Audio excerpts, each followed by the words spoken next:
but you'll have to grab my throat and lift me in the air.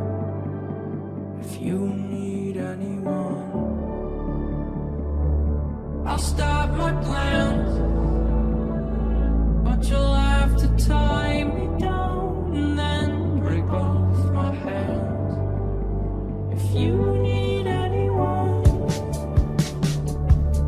I'll be right there, but you'll have to grab my throat and lift me in the air. If you need anyone, if you need anyone, if you need anyone.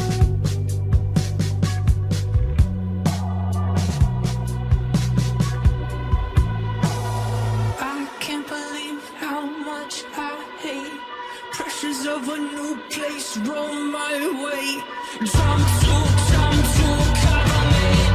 Oh, jump to cover me.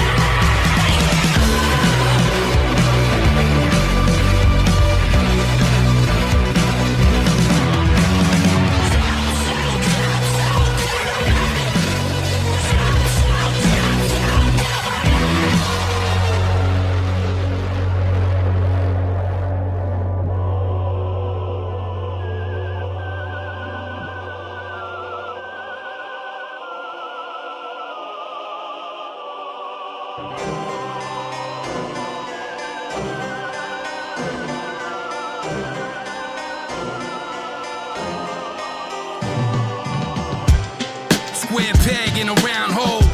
Learned to do my dirt on the down low. Had to make some moves that would sound bold, but in that same dirt I had found gold. So they label me a scoundrel. Guess I had a ruffler. Couple feathers on my way up, but I'm a hustler. I don't give a fuck if I gotta harm you or muscle ya. I've been armed with the tools that we use in the trade of a renegade. Thrive in the game, you're not able to penetrate. I'm not the same as you, I'm tried and true. This is something that I died to do. Part of learning how to fly, eventually you hit the ground crashing. But at the bottom of the pain I had found passion. Though I've been gone for a minute now, I'm back in it. We either overcome the past or get trapped in it. There's a lot of things in life I know. We can go up so high and low. A lot of things are left behind. But I once called mine, but I still got my gun. My gun. My gun. I still got my gun. Finally the silent controls of Asgard. Silence is the size of a grown man's arm. Listen, the scope pivot like a cyclops. Chrome so heavy the shooter had to use a tripod. Bomb, the pistol long like a pool stick. Hammer hit the hollow like a baby in the womb kick. Listen, visual verb, missile swerve. Hit you herbs, feel the pistol burn. Hit you like a whistle bird. All it takes is half a shot for half your body to fly half a block at your fucking block party. Pussy, yeah, every word half a period. Yeah, album covered the free box and 10 parts for serious.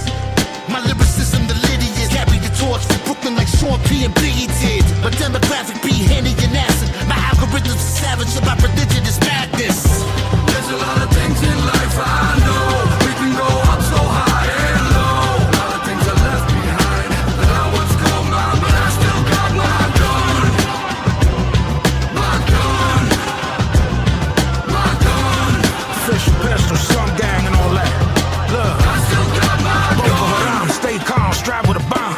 Behind a mask of God, he contracted the vine. I got numbers and statistics, it's a matter of time. I'ma hit him with the 50, Paul Shack at the line. And them fiends lined up, they be patient for days. Had a yapper put a hole inside his cranial cave. How the fuck is you gon' walk into a maze in the days? Motherfuckers being deviants and say it's a face. This ain't fun and games over here, we make money. And y'all is always gonna be second like Chase Utley. This motherfucker thinking you're Wolfie, the same puppy. It's the same mask, same 45 and the same Duffy. You a goofy, homie, we was never meant to be cool. I was taking people shit in elementary school.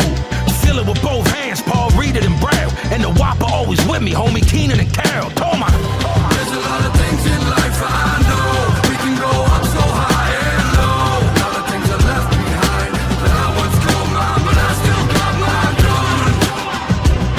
My gun. My gun. I still got my gun. I been fucking niggas since the 5th grade. Really ain't no difference if that nigga gay. Blood satellite. All right, we didn't do any sound check, so can you hear me? Judas, can you hear me? Anyone hear me? Let me know if anyone can hear me right now.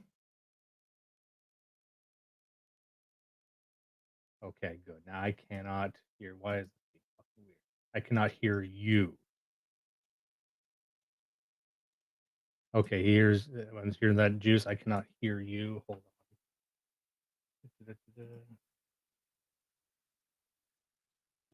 Dimes? Hello? Yeah, I can hear you now. Here we go. My God. Oh, fuck. Jesus, that's not even a problem. We're only 30 seconds in. We're good. Everybody just forget what happened. I can't do post production, buddy. You know what it is? I got in here 10 minutes ago, during the music, and I turn OBS on, and it's not recognizing my mic. I spent the last 10 minutes trying to fucking get my mic recognized. And it's because some gay wanted me to do a Teams meeting at work, and there's no mic on my work computer, so I had to bring my mic in yesterday. Hey, it doesn't recognize your mic. Does it recognize your Larry or your Charles? Fuck. I walked right into that. Now there should have been a shotgun sound effect there. Do There we have was. a shotgun? Perfect. It's flawless. I got all kinds of sounds. I've been importing sounds bit by bit. Here's one you're going to have fun with later. No one knows when a cool thing is happening. How's it going? It's going good. We really going should good. do more sound checks before we start this thing, but I think this adds a bit to the magic. Now, we already got a bit of a brouhaha going on over here. Do we? I open up the chat, and you've been going all day. You've been fucking rip-roaring through the place, and there's something going on here. I'm just quoting Farmer Grady Hauger here.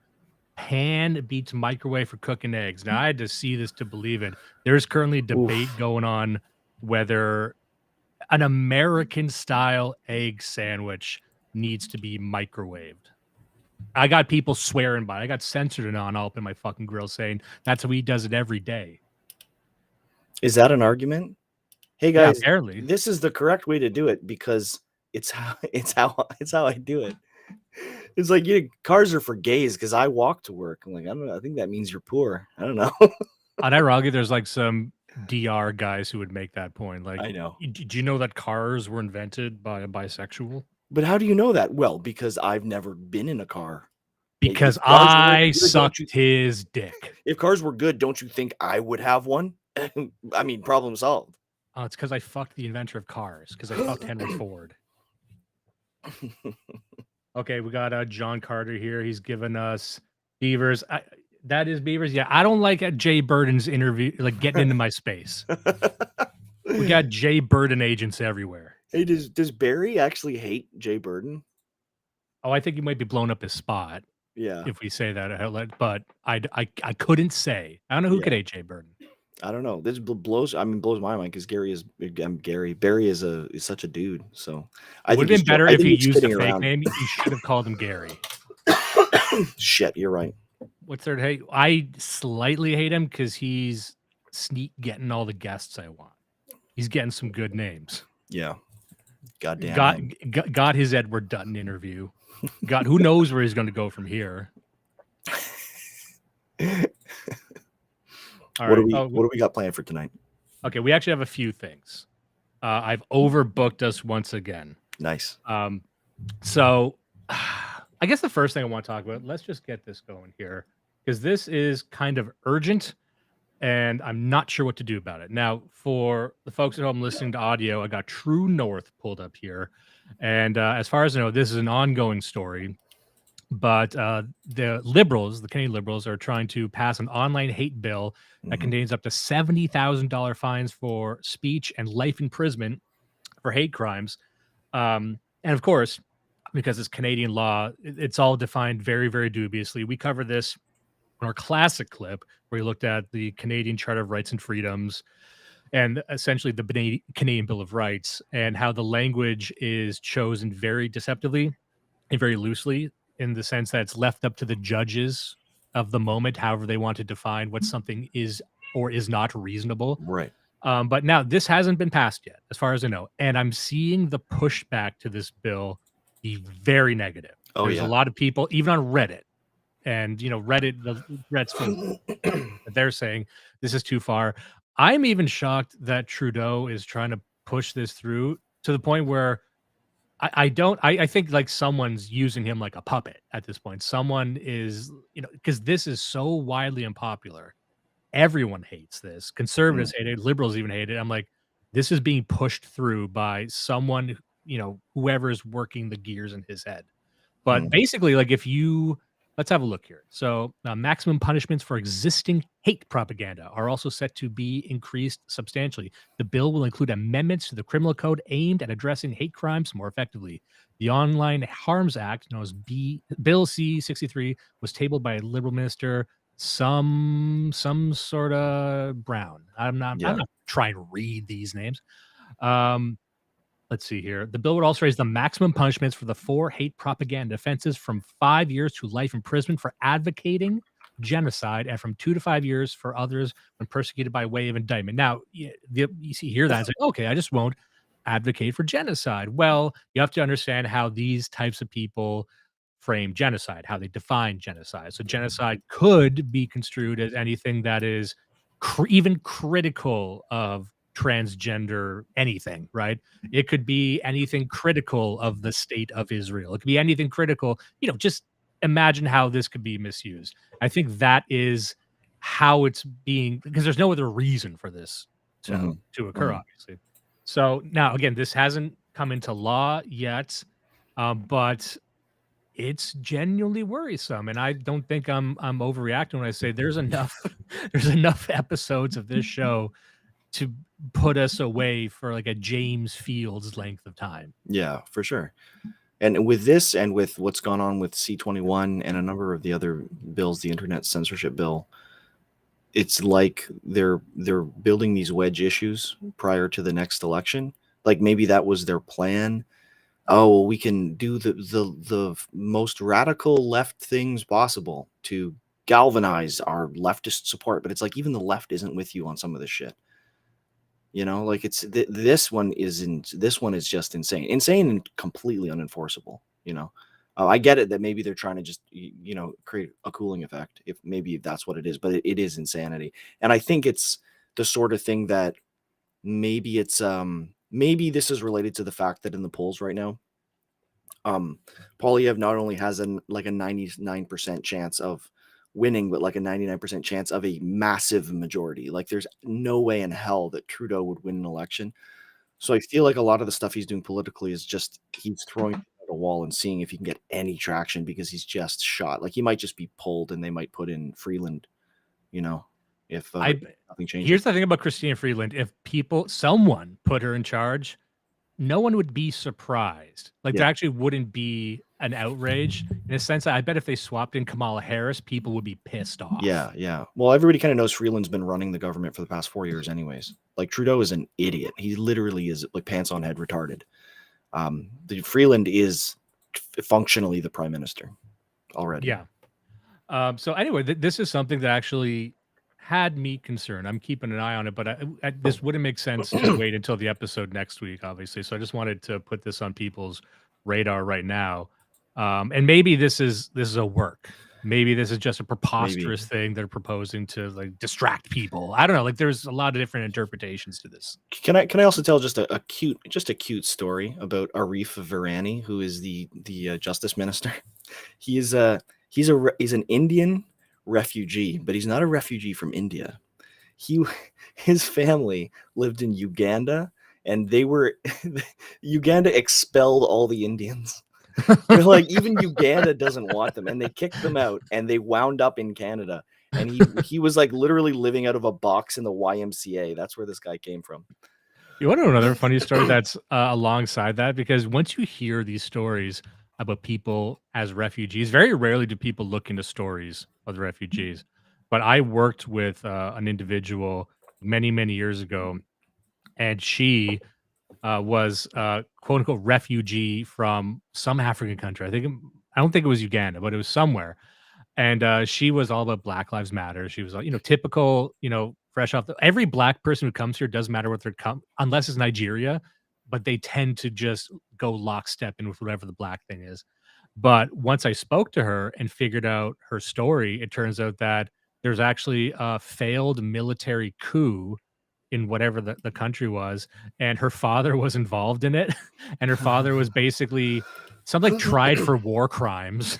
And so they had to flee. So whenever you hear about someone being a refugee, look in the story, because it could be that they just like sawed the heads off of 40 kids and they're correctly kicked out. Yes. You Yes. know? Governments can kick people out for all kinds of good reasons. And that's interesting. I never heard of Indians being kicked out. That's I pretty think funny. it's just like Jews don't own that story. It'd be funny if Indians were kicked out of like 120 countries. You just never heard about it before. And they don't even bring it up. It's We just a dig too thing. deep and we find out Canadians have been kicked out of every country on earth. It's like, oh no. Canadians are in Canada because it was the only country they didn't get kicked out of just by process of elimination. All right, so just looking at the chat here, I want to make sure I don't miss anything. We got one from on Odyssey. I'm reading the Odyssey comments, by the way. We got Milk Trucker, one of our toppest of guys, saying from the river to the tweet. I like it. It's a nice thing to say. Yeah. What else? Oh, here is from Nathan Rake Smith, pulling that up. I am a refugee. I committed crimes in my home country. I'm trying to escape justice. Yeah, seeking refuge from justice. John Carter, once again, John Carter throwing a lot of heaters across the plate tonight. I think Uganda's great, and all Uganda should go back. This was the long con of white people getting into hip hop, that we're just so into black people. Like, I'll wear an Africa chain. I'm going to tell them, look, unless you go back to Africa, or I'm going there. Yeah. Because you really don't want white people going there. So it's one or the other. You fake them out like you're running for the door, and at the last second you pull back and they all run to Africa. We call that the old psych. We call that the old white guy. Damn, son, where'd you find Stop ass rape! See, common listeners will be able to hear, just from audio alone, tell when I'm searching for a sound drop. Oh shit, John Carter, once again, wait till you hear about Louisianians. Might have to get Christopher Sandbach. It definitely says Louisianans, not Louisianians. Louisi terrestrials. All right, now I'm on the fence if I want to get to this next thing. And I'm going to just pull it up and you tell me whether to turn away. Okay. All right. There was an individual. Now, It'd be great if this article was on The Blaze. There might be. Now, this is a contentious issue. Do we even want to go down this road? Because we've been talking about it for days. We're once again last across the finish line to talk about this. It's not I have that some things to contentious. say. It's a really simple issue. It's just that it's it's a moral controversy type thing. I don't know. Oh yeah. So for the audio folks, U.S. serviceman dies after setting self on fire outside Israeli embassy to protest war in Gaza. We're looking at Time magazine. I would expect Time magazine to use something like self-immolation, not set self on fire. That sounds a little vulgar. Describe what it was, but it is true. And I've seen an array of responses to this. Now, I'm just going to pull up another thing here. Let's just go here. We're looking at Twitter right now. This is or X. This is mine. Legally Ironic. And they found the individual's Reddit page, right? Actually, let me just go back here. Let me go just a second. So just for people who don't know, active duty service member of the U.S. Air Force has died after he set himself on fire outside the Israeli embassy in Washington, D.C. on Sunday in apparent protest of the ongoing Israeli-Hamas war, which he described as a genocide. An argument you've heard a lot before. There's video of this. We're not going to watch the video. You can find the video out there. Some people were, mocking him being on fire. I will leave that to them to do. There's only so many ways you can you can mock someone who's on fire. I think maybe we've found every undiscovered country when it comes to that. Within the first 10 minutes, probably. Yeah, one just to give one. It's like, hey, on fire much?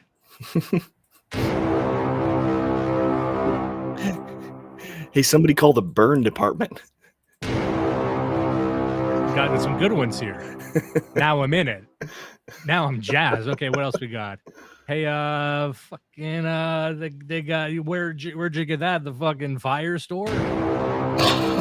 Was there a fire sale? And this is just off the top. Imagine if I was taking a shit. So now I'm going to go over here. Here we got the basic story. They found his Reddit account, which you cannot find anymore. That Reddit account was taken down. Of course. Because everyone's trying to figure out, okay, what's, he's saying it's a genocide, but is he left or is he right? Because there's a lot of far right guys who are vehemently against the war and call it a genocide, use the exact same language. Right. So here's just some posts. Let's just go through some posts. Nothing wrong with going through posts. He's talking about capitalism here as an anti-capitalist. It's the worst system that exists, is what he's saying. Everyone should absolutely control themselves, and everyone should live with people and systems that agree with capitalism, allows people to control other people. The people who own things that you need to live get, just standard anti-capitalist stuff you've heard before. Yeah. Here's one: whiteness erases culture, because you can make an anti-capitalist argument from a lot of different perspectives. He is anti-whiteness. Yeah. Oh yeah. And he's posting this in he was posting a lot in homelessness and unemployment too. So he's basically saying that, the idea of whiteness suffocates culture. If you are white, you're anti-culture, you're almost anti-civilization. What we got here, he's responding to some comments saying it's disrespectful to chimpanzees, assumedly calling someone a chimpanzee. I'm not being sarcastic. Comparing humans we don't like to non-human animals reinforces human supremacy. Oh my God. Which is destroying humans, non-humans, and the entire planet. So he's one of these ape guys. This guy was doing himself and the world a favor, I think. He did the right thing. He's posting on anarchy for everyone here. He's talking about Jesus. Christ's Jesus. He goes, the real Jesus only looks like a half-decent role model compared to the monstrosity that his followers created. Jesus can fuck off with his demagoguery. Is it really funny, like 2024, someone say, Jesus, yeah? How about flipping the fucking bird, baby? Yeah.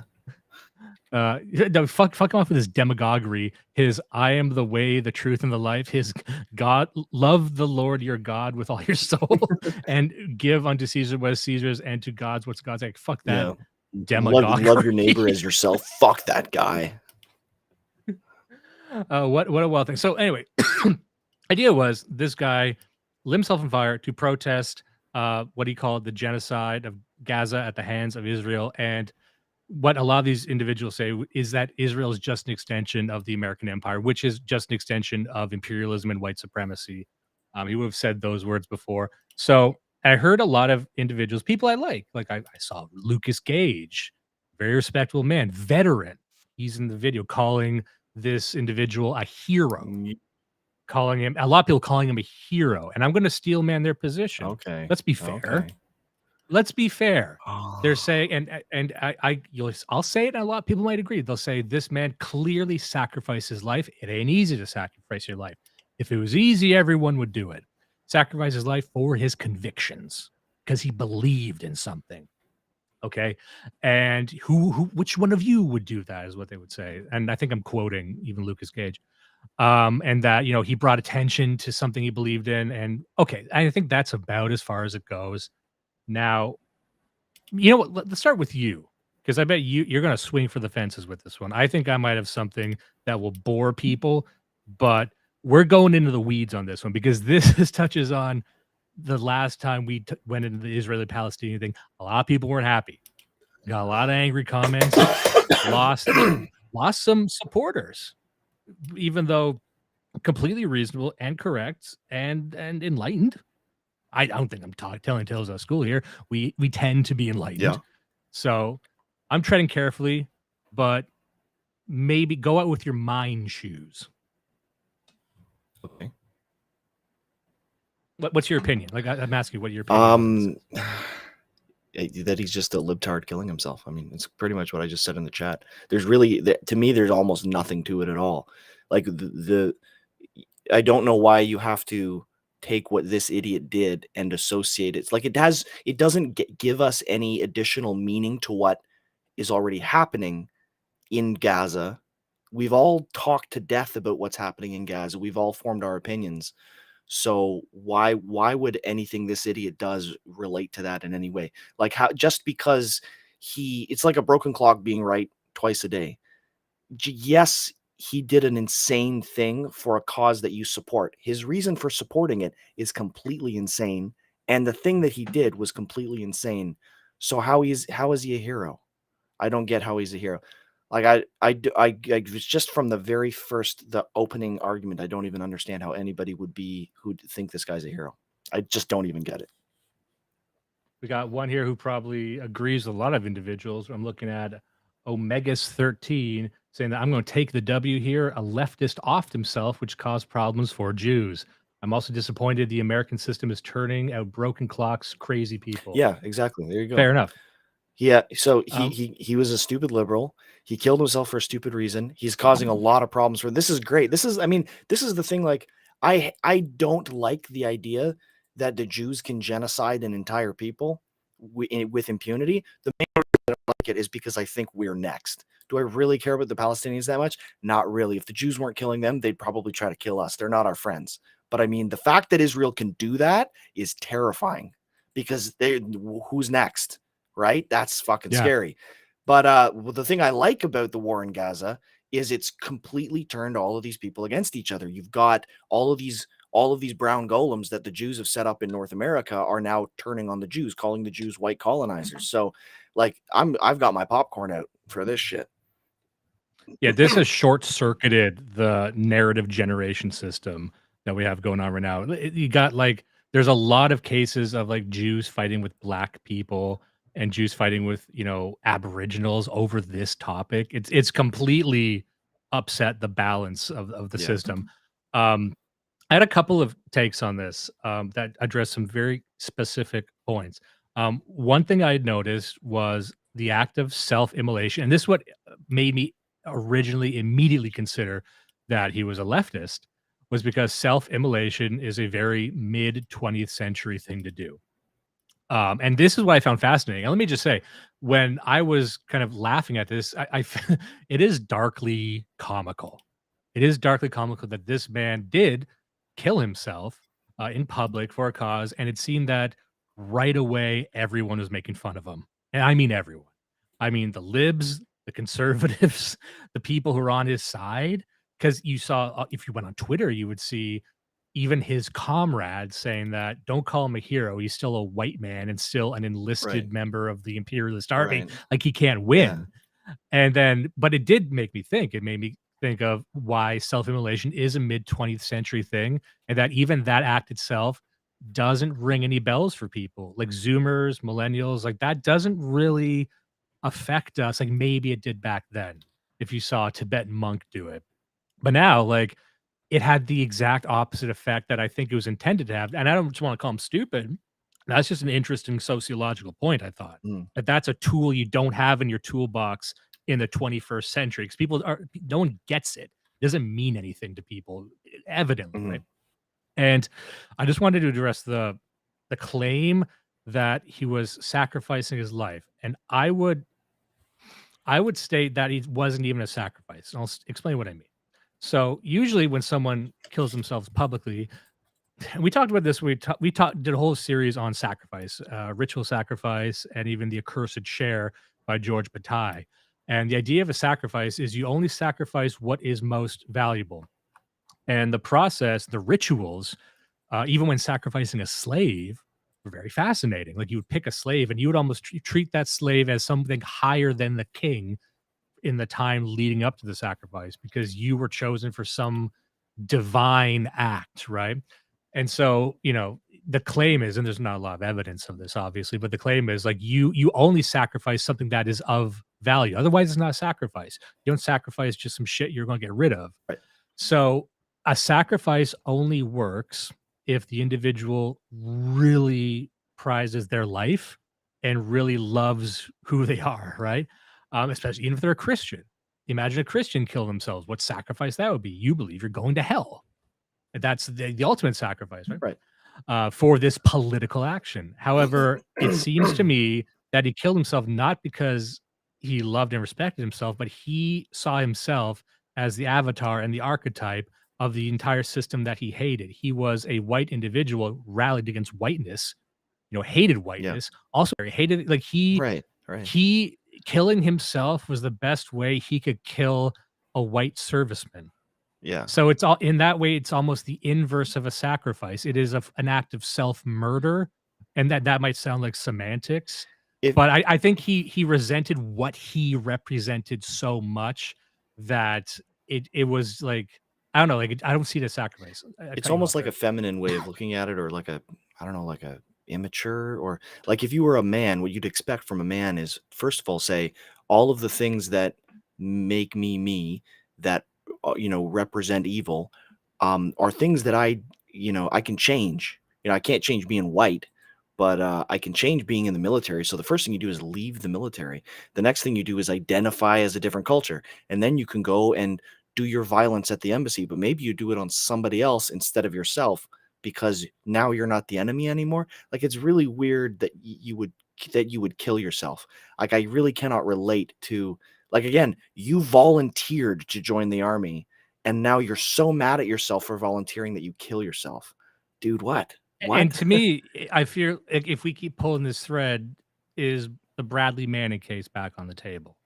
You know what I mean? Like, we hate Bradley Manning. He struck against Zog, struck against the American establishment, but Is he's that the still Troon or somebody else? Yeah, like the insane tranny who, by the way, leaked very indiscriminately, like just the way a tranny would leak things. So I just wanted to call attention to 2-Bit Podcast here, a friend of the show. I'm going to be appearing on them soon. He says, what you're describing is a difference of quality between Cain and Abel's sacrifices to God. I think it's a very good point. We got Minoan here. Self-immolation and other gore isn't effective, much sense live leak. Good point. You really need to build a saw trap for yourself. Yeah, the gore economy is crowded in 2024. Sorry, bud. Yeah, self-immolation. Like, I mean, if you burned just your cock and balls off, well, now we're talking. Now we're at the party. you got to get we become so fetishized. Like, it's got to be just burn one part of you, and that'll be enough. I think I've seen more gore on like joke Indian live leak reels in the past week than there was in that video. China really does sacrifice its own people for content. You know what I mean? Like, I don't know why I was doing this. Like, I was watching, I guess, like 3D rendered industrial safety videos from these Chinese companies showing like the most common mistakes. And it's not graphic, of course, but it's someone being like kicking rocks out of a giant metal mouth. Don't do that. Don't climb into the fire. Yeah. And I'm like, this happens so much. Like, it takes a lot to make an animation. If you guys tried to make even 3D animation, costs a lot of money. For like, don't be lazy and try to ride the crucible across there or some shit. Yeah. Oh man. All right, so I'm just going to read a couple feeds here, just from Odyssey as well. It's mostly just nice things on Odyssey. I don't got fucking Beaver Gang up in my craw saying, regards from Jay Bird and firing off shots in my eyeballs. Taking all my friends. We love you, Jay. Gonna wake up one day, Judas is co-hosting. By the way, we're all in a tug of war over Thomas 777 Jay right stands now. for Judas. Oh, dang. Okay, wait. Fuck. Okay. Say that again. Have you ever seen us in the same room? J stands for Judas.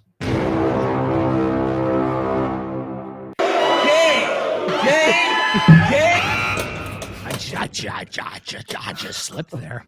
Anyway, I just wanted to go because this really gets us back into the Israeli-Palestinian conflict thing, where, I oppose the enemy of my enemy is my friend.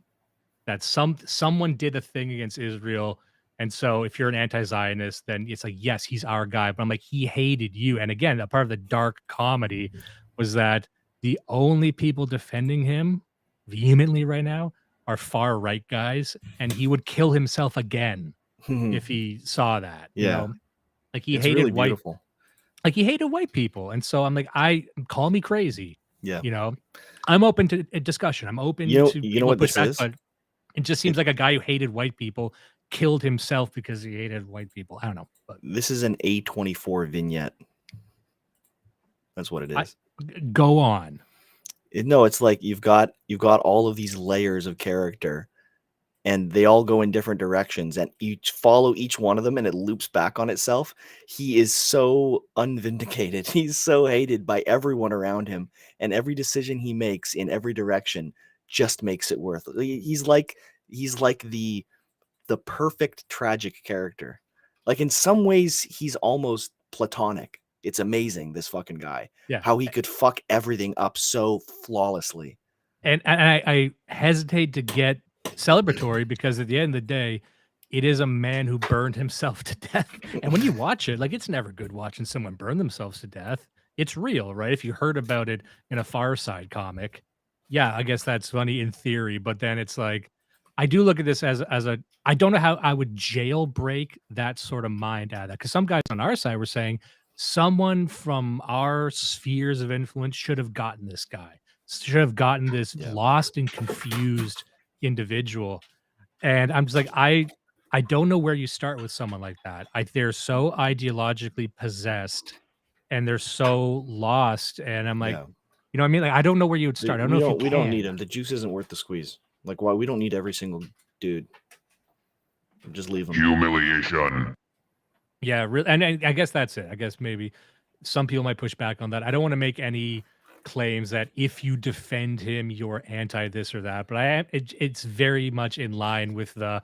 I do not want to lionize those Yeah. who any other day of the week would just hate me, and it's just sheer coincidence that our aims align momentarily. It seems. Yeah. Trouble says in the chat he's worth pitying. I agree, he is worth pitying, but I think that there's a line, a very deep chasm between pitying and lionizing somebody. But yeah, he does deserve pity. I'm sure all kinds of things happened to him that drove him to this over, decades. So Remember last time, one of our guys, who was the guy, Sky King? Remember him, the guy who Yeah. hijacked a plane? that guy was a hero. That guy. I miss that guy. Imagine if this guy did, because he's in the Air Force. You miss a Something guy with who the you jet. never heard about until after he killed himself.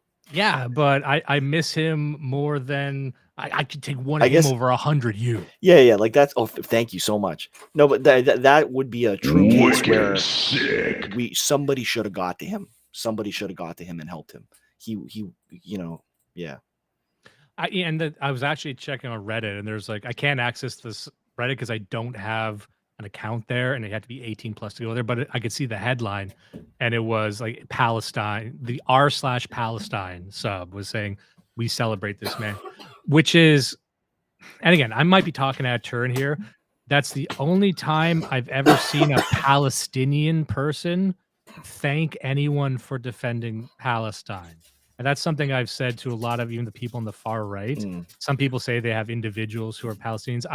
I've never heard of an official Palestinian group or advocacy group or rights group, whatever, thank a single far right individual for propagandizing for them. Never heard it.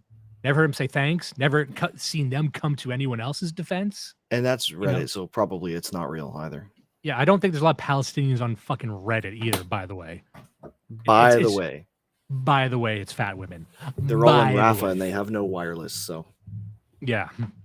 I wonder what Muslims got to have their own internet, right? They got their own thing going on, or do they? their own internet. I wish they had their own internet. Well, kind of like Stay off of Russia's ours. got like VK, they got their own thing going on, and China's got LiveLeak is Chinese internet. That's how they communicate. Isn't the crazy based millennial president Palestinian? What is it? What country is that? Who? The guy who just, I forget which country it was in South America. Somebody in the chat can pipe up, but it was like El Salvador. Is it El Salvador?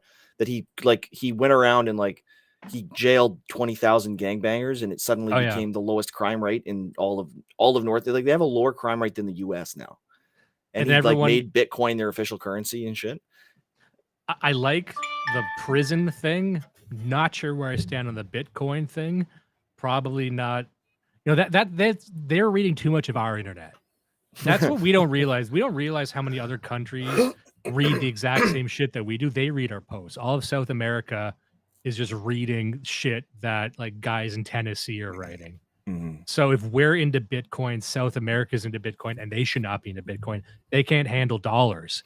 They can't handle fucking coal and pineapples and shit. They've made a mess of cocaine. It's that unnamed project that we don't have to talk about that you mentioned to me the other day about distributed manufacturing. I went into the community on that, and it's an American right wing guys, but like it's all South Americans and like Eastern Europeans in that community. It's so funny. That's basically going to be Hyperborea by the end of it. Like you Yeah. think it's going to be white people in there? No, it's Hispanics and Eastern Europeans. And you never hear about them like being in a room at the same time, do you? We hear all about No. every other type of guy, every other ethnicity. Do Hispanics and Eastern Europeans get along? They're the same guy. I'm going to get in trouble for saying this. It feels like they're the same type of guy. They could be the same guy. Yeah. I'm half Eastern European. I'm half Ukrainian. You are. I have a lot of Mexican qualities. Let's list them. I'm into spooky shit, skulls and ghouls and things, right? Yeah. I'm into like things that when you turn the lights off, they're still glowing, you know? Like black light stuff. I'm into that. I'm Long-toed into snakeskin cowboy boots. Yes, exactly. I have a pair. I have several pairs. That is not a joke, by the way. No, it's not. He has those.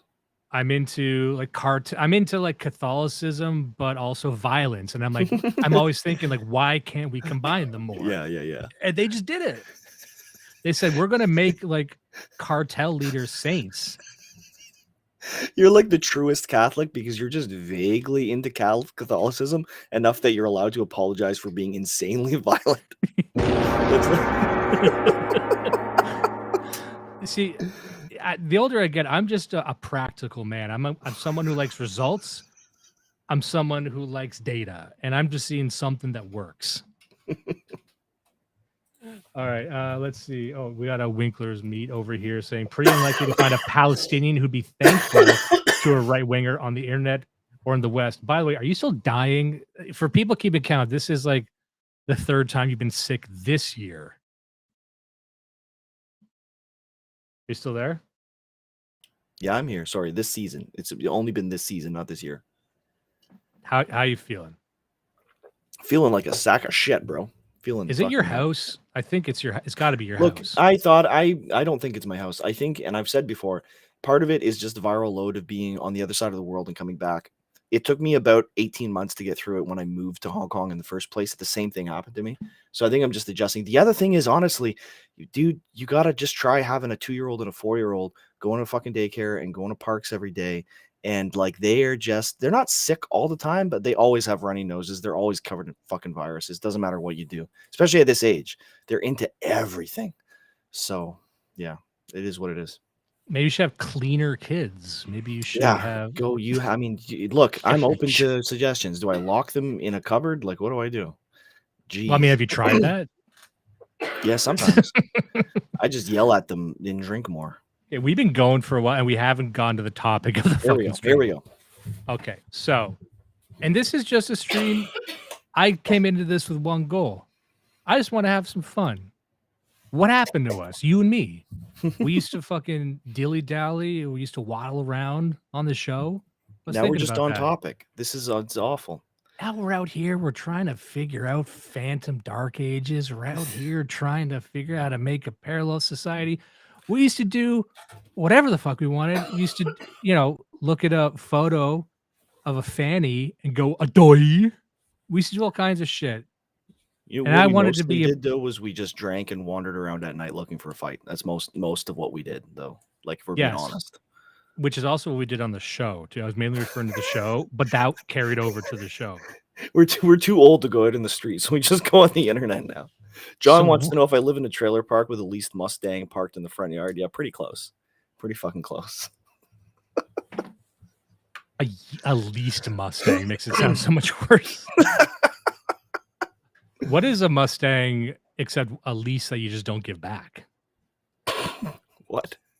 I don't- so what we're looking at here on screen right now, here's an individual that a lot of people might be aware of. His name is Vaush. Some people call him Vaush. That's what I do. I think maybe it pisses him off. I don't know. But Vaush, he got into some trouble lately, recently rather. And I'm not going to show the exact video that got him in trouble because it contains imagery that could get us in trouble. But basically, when this man, Vaush, who is what would we call him? Progressive socialist streamer, came out of the Destiny sphere. If anyone knows who Destiny is, was basically an orbiter of Destiny, broke off on his own, is all into that progressive politics, just like Hassan Piker, just like all these people. Although I will say he tilts more towards LGBT stuff, sexuality stuff. That's kind of his niche, whereas Hassan Piker is more Gay about shit. brown revolutionary bullshit. He's interviewing fucking twink pirates and what have you.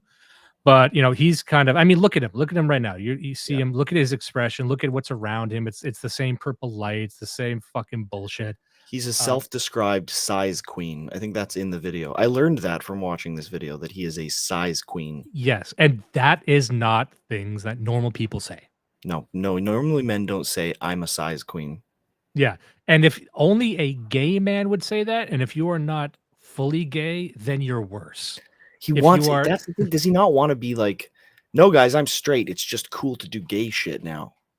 Like that's his personality. Or is he actually gay? Because he's always talking Yeah. about how much he likes dicks. But he's like, no, I'm straight. It's 2024. You're allowed to like dicks.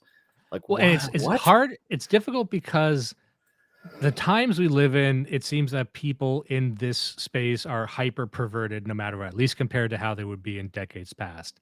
So there's more guys with fetishes. There's more people, regular internet people who just know the lingo. And we talked about this before, that the average straight person online knows way too much gay stuff. Yeah. Why do I know what a twink is? Why do I know what a bear is? I shouldn't know that shit. Everyone fucking does. Your mom knows that shit. So, but he, as we will see, just to set up what happened, he was on a stream and he was clicking over to a window to show his taxes for some reason. And his tax folder was it was a subfolder with another folder full of pornography that he intended to sort later. So let's stop right there. It's going to take a while to set this up.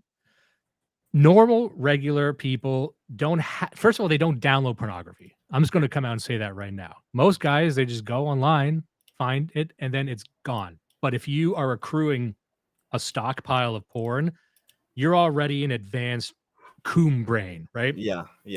And if you got your own categorization system and you have subfolders, like I haven't sorted this yet, I'm going to put it into the database later. You're already so far removed from being able to explain this to people that you shouldn't bother, which is what he tried to do. But he showed the folder, and within that folder, there was a selection of bestiality pornography, mainly horses. And as we will see later, I'm kind of spoiling some stuff later, but it's important to set this up. He's been openly vocal about being into horses. He likes horses. He likes large horse penises. And this has been known for years, as he will point out in this video. And it kind of became a running joke, but he would explain it. There's leaks from his Discord saying how much he's into it and he just likes it. But the images in question also involved what we would know as lowly pornography or lolly pornography. Long story short, not going to get too graphic about it, but it's horses raping children. Very, very clearly. That's the reason we're not showing the clip where it shows the folder. But it was very funny where he catches himself and he goes, oh, make that sound. Yeah. That sound that you make go, oh, and then clicked away. But that sound and the sheer panic in his eyes. I'm going to try and see if I can dig up that photo, because you need to keep that reaction in mind for what we're going to watch. He tries to brush it under the rug and be like, I mean, I wasn't that embarrassed. Everybody saw it. I mean, whatever. It's like, okay, then why did your heart drop into your stomach? Why did you shit yourself instantly? Why did a nuke go off in your soul and you had to share? Even here, you look at his eyes right here for those at home. Look at his Oh, yeah. eyes. That is a panic. I don't know if that's how he normally looks, but this is a panic-stricken man Mhm. wearing women's frames. And if a woman had a beard, I feel like a woman would style their beard like this. He's That's got fucking dyke ramen. frames. I think he colors his beard. It's too even. Like we talked about this before about streamers who just go to like a store and buy like streamer stock setup. You just look at like what is this on the wall? It's like ramen, a neon ramen sign, and then just like Japanese shit. Like you, if you want to get a streamer, you go put down $500 and they'll give you a bunch of fucking tchotchkes and nonsense to put in the background. But anyway, like the sheer panic. Then he goes and makes this video called the context video, where he is going to have to explain why he had those images. He's going to try and justify those images. It's a lot of fun. We're going to have a lot of fun tonight. I don't have timestamps. We're going to watch a lot of it from the beginning because there's a lot of good. I got to be careful when I say it. I'm going to say there's a lot of good meat in the beginning there. Can't say that, though. This is a minefield of double entendres we're getting into here. He's going to try and justify that, but also he's forced to explain why there's so many clips out there of him defending child pornography. Now, a lot of sensible people will be saying, well, you're caught with child pornography. So, yeah. And also, if anyone knows anything about this, you're not likely to find this sort of pornography in regular places. You don't get it by accident. You don't stumble into getting these images. You have to search for them, right? So that he will try and tell you that it was by accident or something, but that makes absolutely no sense. And also, one thing he's going to say, and again, spoiling this right now, one thing he'll say later on is that all the clips of him from the past in debates justifying pedophilia were him being a debate bro. I was just an edgy guy. But he's not edgy in any other direction.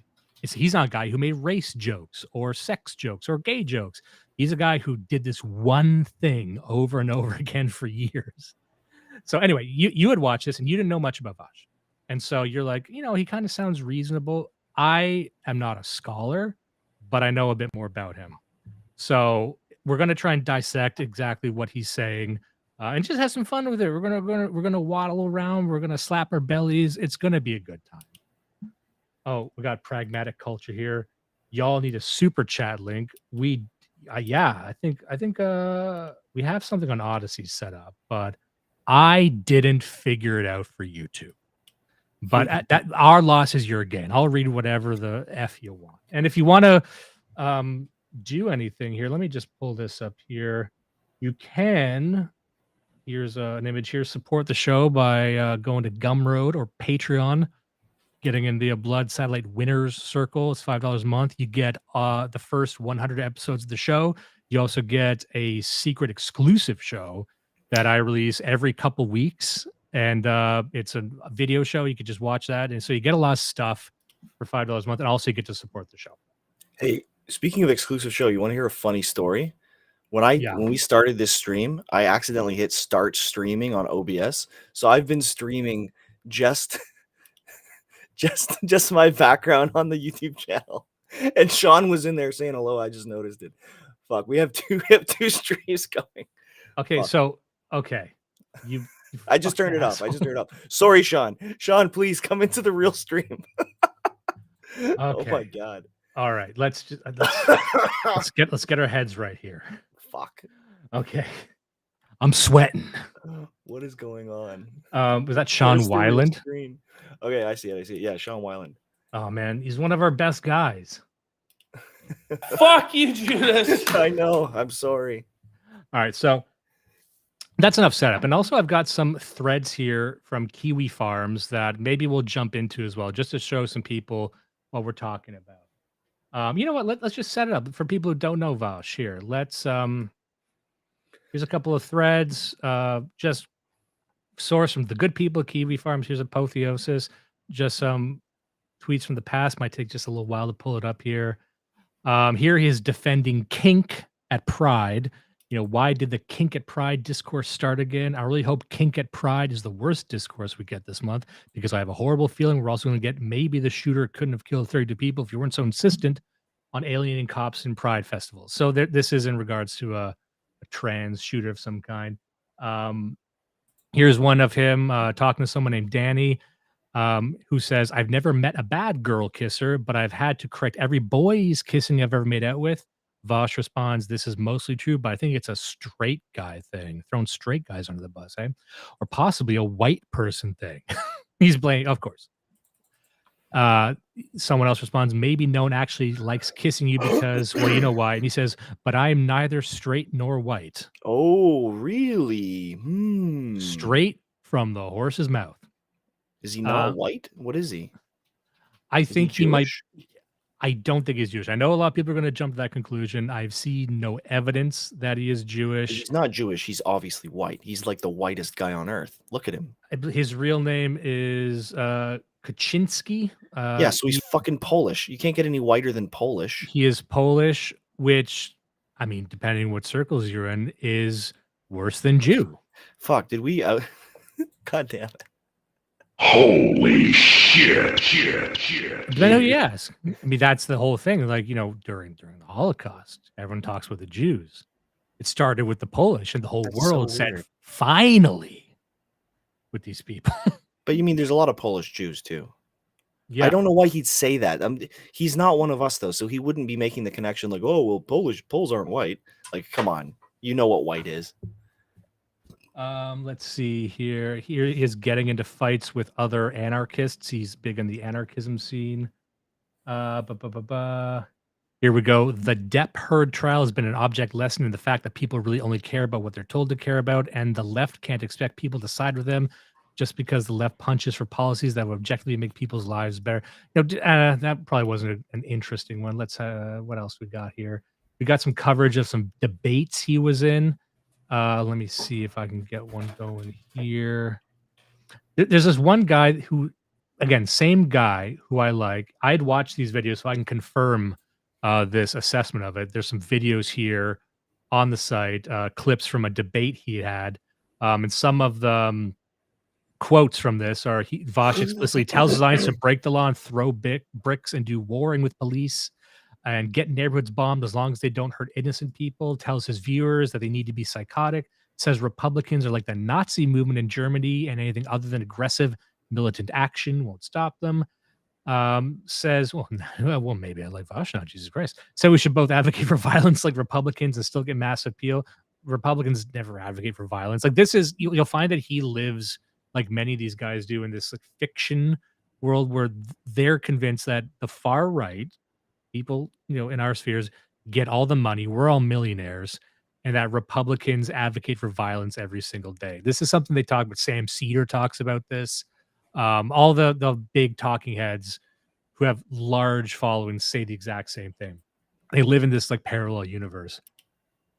Tells his audience that they need to grow up and realize that Republicans are monsters trying to kill them. And you'll hear this. You'll hear Vaush say that mainline conservatives, not even guys like us, mainline conservatives are evil. They're ontologically evil, and you need to want to kill them. And he gets, as far as I think, he's still on Twitch. He's on YouTube. He's advocating for violence very frequently and getting away with it. Admits that dog whistling for violence is good because it's effective. Republicans, Nazis. Yeah, anyway, so won't get too much into that. That's just a primer on this guy for people who don't know this guy. So let's get into it. Let's have some fun. And you're going to see, you're probably going to get upset at how he talks, but let's just go. So this is a video I probably should have made a long time ago. There are two main reasons why I haven't. For one, everything we're about to talk about has been discussed over and over and over again on this channel in live stream. So pause quickly. It's very funny if you need to keep denying this. He's going to talk about all the instances where he's been forced to explain some wild shit he said on the topic of pedophilia. So I'm of this, maybe once is enough. You should, if you stumbled into something, he's done it like 20 fucking times. Right. So right away, him saying that, like, I'm so tired of having to explain myself. Yeah. The best look. I think, to tell you, to be honest, I think he knows that.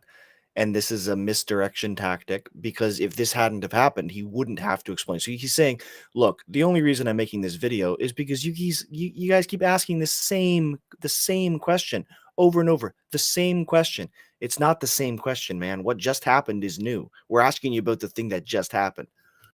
Also, for the people listening to the podcast version of this, you're really missing out if you can't see his eyes right now. If you can't see like the freak, like the look in his eyes that looks like he hasn't slept in 3 days. He's got the oh shit, I'm going to jail eyes. Yeah. All right, moving on. Let's see. Streams and in videos.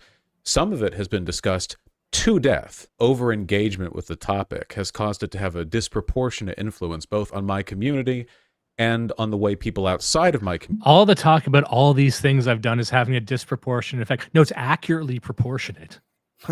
Things keep getting discussed if they never actually go away. It's pretty hard to keep something in the zeitgeist as part of the conversation unless there's some dedicated people doing it or it just keeps happening. Like Bam Margera. Like people talk about Bam Margera getting drunk when he shouldn't because he keeps fucking doing it. Right. That's how I don't know, fucking society and communication works. Anyway.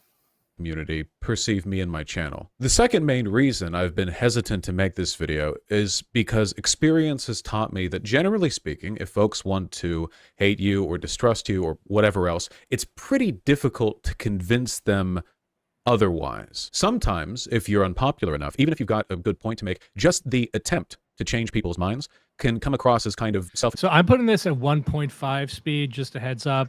I might put it to 2 speed because this is very characteristic of how he operates. And just to reel this back in a bit, remember, Judas, when I showed this to you, you had made a comment that he came across as somewhat reasonable. What would you say? Could you repeat that? Yeah. So, I mean, like you said, I don't know a lot of the background on Vaush. I know vaguely where he's coming from. And you know me, I'll throw the guy in a fucking pit for the smallest thing.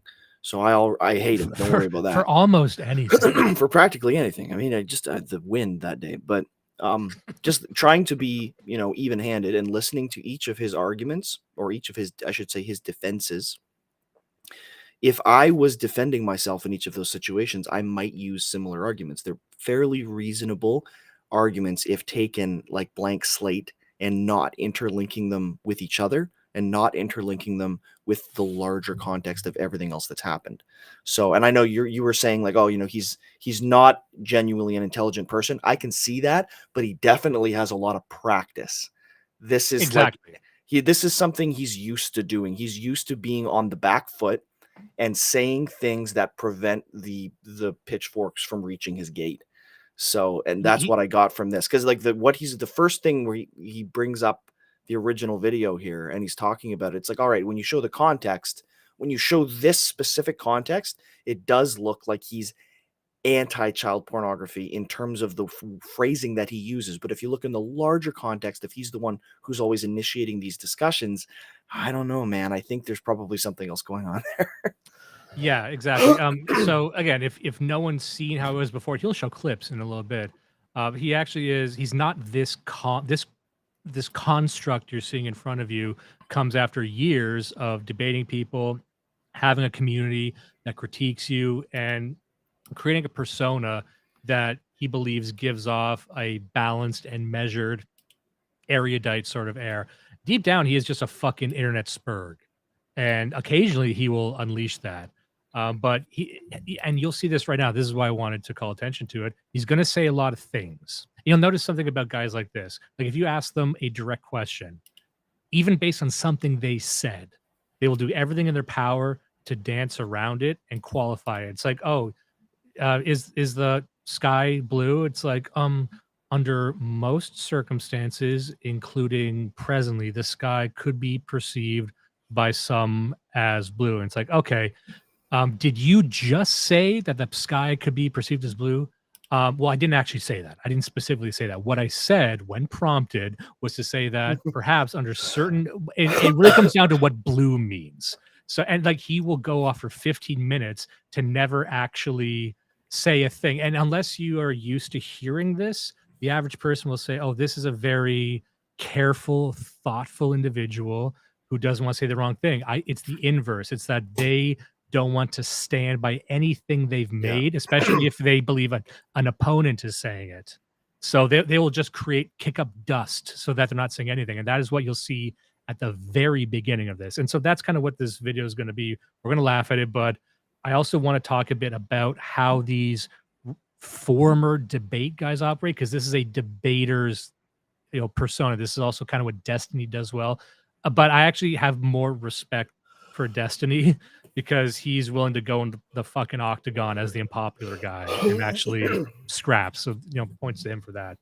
That one wouldn't be any friend saying that, by the way. But incriminating. You actually ground them further in the positions they already have. It's one of those deals where the people who need to hear it won't listen, and the people shut up. Well, the gist of it is this. When people accuse me of being a pedophile, they usually do so while presenting pieces of evidence, often clips from my live streams. When people accuse me of pedophile, oftentimes they'll provide evidence, which is not good. Like, it would be better if you said, like, someone made this up.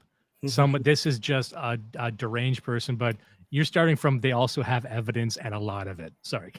Make me look bad. While I do think that a lot of the claims and pieces of so-called evidence used against me range from being uncharitable to outright dishonest, the fact remains that I have said some incredibly... There's a lot of evidence against O.J. Simpson that I'm sure he would think is uncharitable. Stupid fucking shit on this channel, especially really early on, like right when I started streaming. And I don't fault anyone for seeing clips from that and being suspect of me. I wasn't doing myself any favors, I'll say that much. For a lot of them, such as the ones where I'm making a point that is overall good and like uncontroversial, but I do a bad job of making it, there's nothing for me to really like debunk. It's not a takedown. It's more a matter of charity. I have to go and look at these clips. And so just a quick pause there, because I don't want to go into he repeats himself a lot, but that's an interesting little twist he did there of melding two things together. At the same time, he's saying that I used to be stupid. I was edgy and I was dumb and I was young. However, he will not say that he doesn't stand by the point he was making. Yep. He will only say he expressed it inelegantly, but also not that inelegantly, because only the people who are being uncharitable would think it's inelegant. He's saying a few things at once there. He doesn't actually disagree with anything he said in the past, and he won't actually admit that he'll say he was dumb. It's like, were you so dumb that you said something? He won't take it back. No. He won't take it back. He just said that was poorly phrased. It's like, yeah, but do you believe it? Yeah. What a great frame to pause on. Real Tim and Eric hours over here. Explain, what do they mean? What was I thinking? Was I saying, is this clip like so dishonestly cut that, no reasonable person would interpret it as looking bad of seeing the full context? Or was I saying really stupid shit and I'm going to have to like work to explain what my thought process was at the time? And past that point, it's up to other people to either believe my charitable explanations or believe significantly less charitable ones. That's up to them. Calling your own explanations charitable is not a good thing. It's like, you can either believe what I said there or me trying to explain it away. Like, yeah, you're making excuses. Let me just go here. Who is this video for? Though, so I don't plan on doing much squirming, but there will be lots of self-debasement. So to you and to the people, which is the type of thing he's into. Now, there was a theory that I subscribe to. He's like, oh, this video is going to be full of self-debasement. I'm going to be so embarrassed. There's a theory that I think is accurate that's part of this, because someone like Vaush, I was just talking about how this persona he's constructed, it's very specific. It's very well designed. However, he is very comfortable. He's been doing this for so long. This whole thing was that he got sloppy. He got too careless. He put his tax folder in his fucking porn folder, and he was going to show his taxes on a stream. Like, there's too much dumb shit going on here. So part of why this happened could have been that he's so comfortable, and he teased out that he's into weird horse pornography, and his career didn't end. This is what pedophiles also do, right? They will tease it. They will reveal themselves. You see this happen with there's this individual who was close with Dick Masterson. I forget his name. Vito, I believe his name was. And he was an accused pedophile. And he was doing this thing where he's like, I say I'm a pedophile. You know who also does this is Zerka in America First. They'll say, I'm going to say that I'm a pedophile, but guess what? I'm just doing that to be edgy. I'm doing that because that's the one taboo you can't be. But that's also what pedophiles do, because they get off on announcing it and making you have to deal with it and kind of normalizing it. Yeah. So he's normalized the fact that he's into horse penises for so long that this could be the next step of this strange humiliation, because like as he tries to explain why he's into this pornography, it's not normal. It's humiliation, it's violence, it's ugly, it's shitty, but he's a violent, and this is what I don't like about a lot of these progressive types is they try and explain away every kink. There's a lot of kinks and a lot of fetishes that are I even say most of them are fucking deplorable. Anything that's about like what he's into sexually is children being destroyed. That's what it is. That's what he's in. You don't get to be into that. You don't get to say, here's my work life and here's my children being destroyed life, sexually destroyed and physically destroyed. Like you don't get to have those, that's not like just a dialectic you could have forever. And I think that understanding and the fact that he seems to get off on being embarrassed and lampooned are probably related. Exactly. I think it's coming to a point with him maybe over the next few years. Maybe he wants us to hang him from a lamppost. Yeah, everyone said like whatever happened to flashers? We used to have guys used to just flash people. Well, they do this stuff. They just reveal their porn folders, and there's like a sick thrill with that, or they engineer situations where it spills out of their pockets, right? So that could be what this is. That this is all part of his fucking sick game. Because remember, like we said at the start, there is no explanation for this. You got caught with bestiality, child porn. That's what it is. There's no accident. Yeah. And you were scared that people found it. Remember that too. People who just hate me. If you want to see self-debasement from me, there will be that. So you can look forward to that, I guess. Yeah, and I know. And just to note, in the background there, that is his plaque from YouTube, because he got like, I guess that's a platinum one where he got like 1 million subscribers, something like that. He's boasting this entire time, at least implicitly, that YouTube is on board with all of this. That even making a video like this can come across as pretty damning, just innately. But I really do hope that you take it seriously and try to be charitable, if for no reason other than because it is a pretty serious topic. And last, And sorry, I keep topping this, but I want to give more context. Every single one of his friends, including Hassan Piker and people in his community, begged him not to make this video. Even Hassan was like, dude, just don't talk about it. Let it go. It'll go away. Instead, he drops, again, for those at home who can't see this, an hour 41, close to an hour 42. Now you look at that. If this video, if there exists a good form of this video, it's 5 minutes. And 4 of those minutes are answering questions. But if you need to explain why you're not a pedophile for an hour 42. He's just dredging shit up over the last 10 years. I watched the whole thing at 2 times speed and it's like, oh man. Nobody you're just spreading your laundry out, man. Yeah. Also, comment here from James Nope. There for a bit there was a pedo thing that was really kind of low-key popular. Do y'all remember pedo bears? And that is an interesting thing. A lot of people forget that. And I would say on the internet it was popular, but even prior to that, like it was kind of common when I came up. We're millennials, we're in our 30s. Humor used to be more randomly edgy. And I remember in high school, people would tell dead baby jokes. Just pick the worst thing you could joke about. I'm going to tell a joke about it. And that's what edgy humor is. Yeah. And pedo, like the 4chan pedo bear, it is what it sounds like. It's a cartoon bear that was a pedophile. And you'd make jokes about, I'm going to come get you. Yeah. So a lot of people, and this is where it gets messy when people were talking about like James Gunn, when their tweets were revealed where he was like making jokes about kidnapping kids and stuff. Everyone's like, aha, the Epstein Island. I'm like, probably, because I think James Gunn's got some shit in his closet, but also there was a lot of people who just did random try hard shit like that. So I'm not saying ignore it, but we don't do that anymore. We haven't done that in years, but there was a time when you did see more people do that, and it wasn't funny, but it was almost like LOL, so random in a sense. Oh, here we got Seamus Blackley. The only bear I remember is Shake That Bear. Oh, and James Nope here. Once again, Steve-O used to have a baby getting raped tattoo that he would display. Another reason to not watch Steve-O's podcast. Yeah. Metaprime is in Odyssey saying, this is the tone of someone who knows they are lying and is so practiced at being pretentious. He knows he has to keep it up, but there's no real belief in what he's saying. I think that nails it. Yeah, I was pulled up here on front. Metaprime is the tone. Also, he sounds like someone who is high on his own farts. Milk Trucker here once again. Twink Pirate sounds like a good screen name. I appreciate the stream. I'm going to catch the rest of the RSS feed. Love to have you, buddy. And Based and Red Snapper Pilled. I just like that username. That's an all timer. It says Bast and Red Snapper. Bast and Red Snapper Pilled. Yes. I feel like getting a little bit dyslexic tonight. All right, let's go ahead with this fucking debauchery.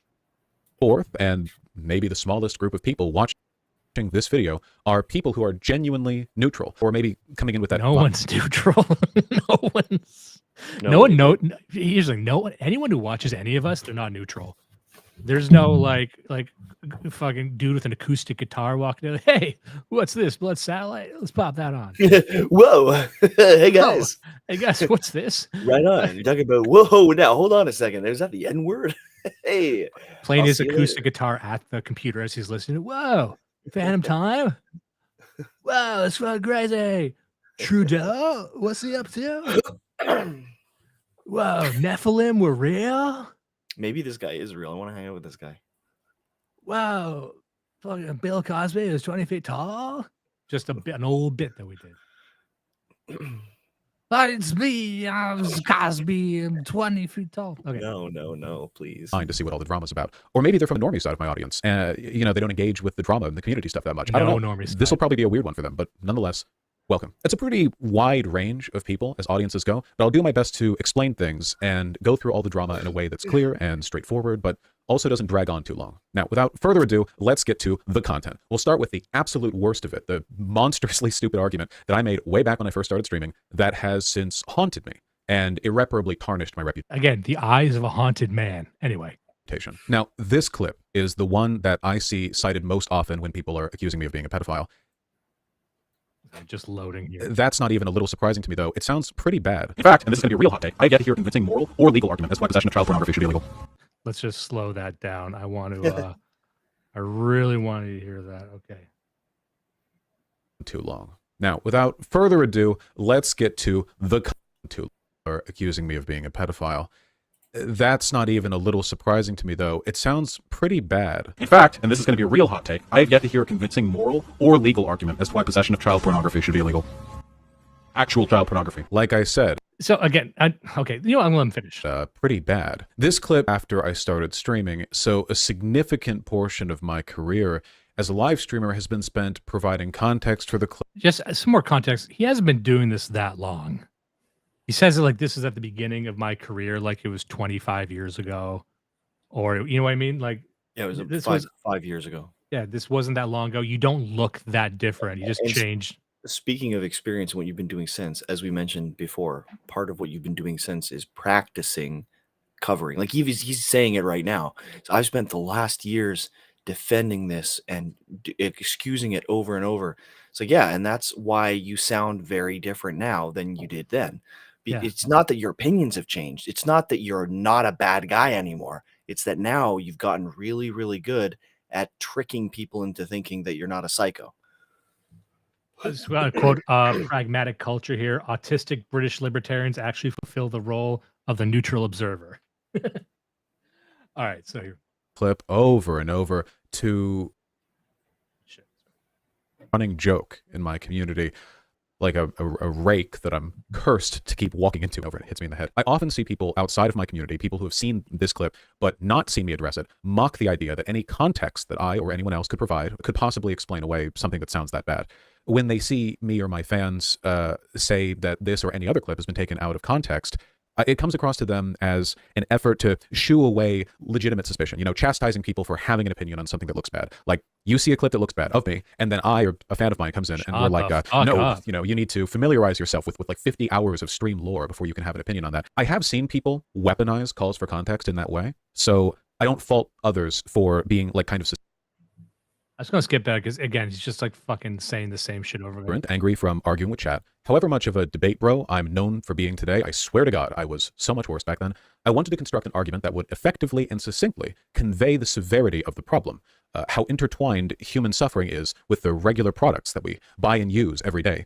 Okay, so I'm going to stop there because he's going to make this argument repeatedly. And I think you would probably have some, we can get really boring and political here if you want, because the reason I wanted to show this video, and I think it's so important, is because while this is all very lurid and, drama filled, by watching this video, you actually do get a pretty good understanding of Vaush's politics. You get a very good understanding of his ideology because he will try to still use these examples. What he's doing right now is still trying to justify that example. When you just watched what I was saying, I was expressing elegantly. But what I was trying to do was show that if you are against, what he's saying is if you're against child pornography, you need to be equally against child slave labor, right? Now, at first blush, that sounds reasonable. However, he'll give a couple examples. If I don't get to this clip, that's what I'm saying it now. He'll use like cobalt mines in Africa. And he'll say there's children working in cobalt mines. I actually just looked into it. There's not a lot of child slave labor that goes on within the trade production line of most of these cell phones. It's just a thing he fucking made up. Right? He did no research. If you did research into this, you would know that it's not like child slave labor is an epidemic in mining. It's hard to get children to mine well because they're so fucking tiny. It's actually easier to get adult slaves. Now you could say slavery is bad, but he specifically says child slavery. So he makes up a fucking problem as an excuse to talk about child rape. And that is kind of what I'm trying to show here. It's that what he is saying to you is that what I'm trying to do is compare this thing everyone knows is important, which is child pornography, child rape, and compare it to something you don't think about, which is the production of your clothes. But what he actually does there is he normalizes child sex trafficking. What he does normalizes the child rape. It's like the flip side of that is you're okay with having a smartphone, so you should probably be okay with child pornography, right? That's the shadow cast by that argument that a lot of people don't think about. And again, he has not retreated from this point. All he has succeeded in doing is normalizing child pornography by saying it is as common and widespread as child labor in cell phones, which actually isn't fucking widespread at all. He did no fucking research into that. He made it up. The one thing he didn't make up was his excited example of child pornography saying, no one has given me a valid moral reason. He meant what he said. Like, don't, because again, I bet if you prompted him right now, I was like, what specifically about what you said you disagree with? And again, this sounds like I'm lecturing people, but you need to fucking grill these guys on the specifics because they live in conjured mystical specifics that are meant to confuse you. Sorry, I think I cut you off there. Yeah, I mean, he's going to get to it here in a second when he, I'll save it for after you play the next bit of the clip where he gives the context that's supposed to exonerate him. What a shitty shirt, too. Why is this like a denim plus corduroy over a fucking... That dark, clean denim with no hems on the edge is the reason that I refuse to wear denim jackets, even though denim jackets are like the white man's uniform. You're Canadian. I know, but I got to just wear the red plaid because I've seen too many fags wearing this type of denim jacket, and I'm like, I can't ever wear a denim jacket again now. All right, so let's move on. Value was essential because I needed to prove how edgy and daring I was. And speaking of shock value, an example already exists of something so inextricably tied up in human suffering that both its production and possession are illegal: child sexual abuse material. If we already know something that harmful should just be excised from society, couldn't we do the same for products that we know are made with child slavery at the very... By the way, we do. So this is actually a problem. That's it's illegal. Companies work very, very hard to not incorporate those. If a bunch of African countries try and employ there's some stuff you can't. Sometimes they sneak through. But I mean, to pretend as if society doesn't care and we don't have millions of dollars devoted to institutions to prevent this exact thing, you're fucking dreaming, you dumbass. Yeah. We probably, like, a fair argument would be we spend more money trying to stop child exploitation in foreign labor than we do to stop child abuse in our own soil. I think that's a good argument to make.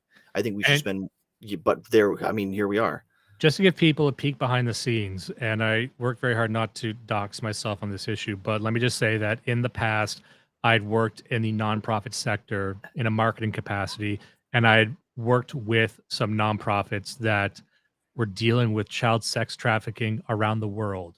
Because there's a lot of nonprofits that actually try and tackle sex trafficking, even through regular social media. And the way they do it is they lead with sympathy.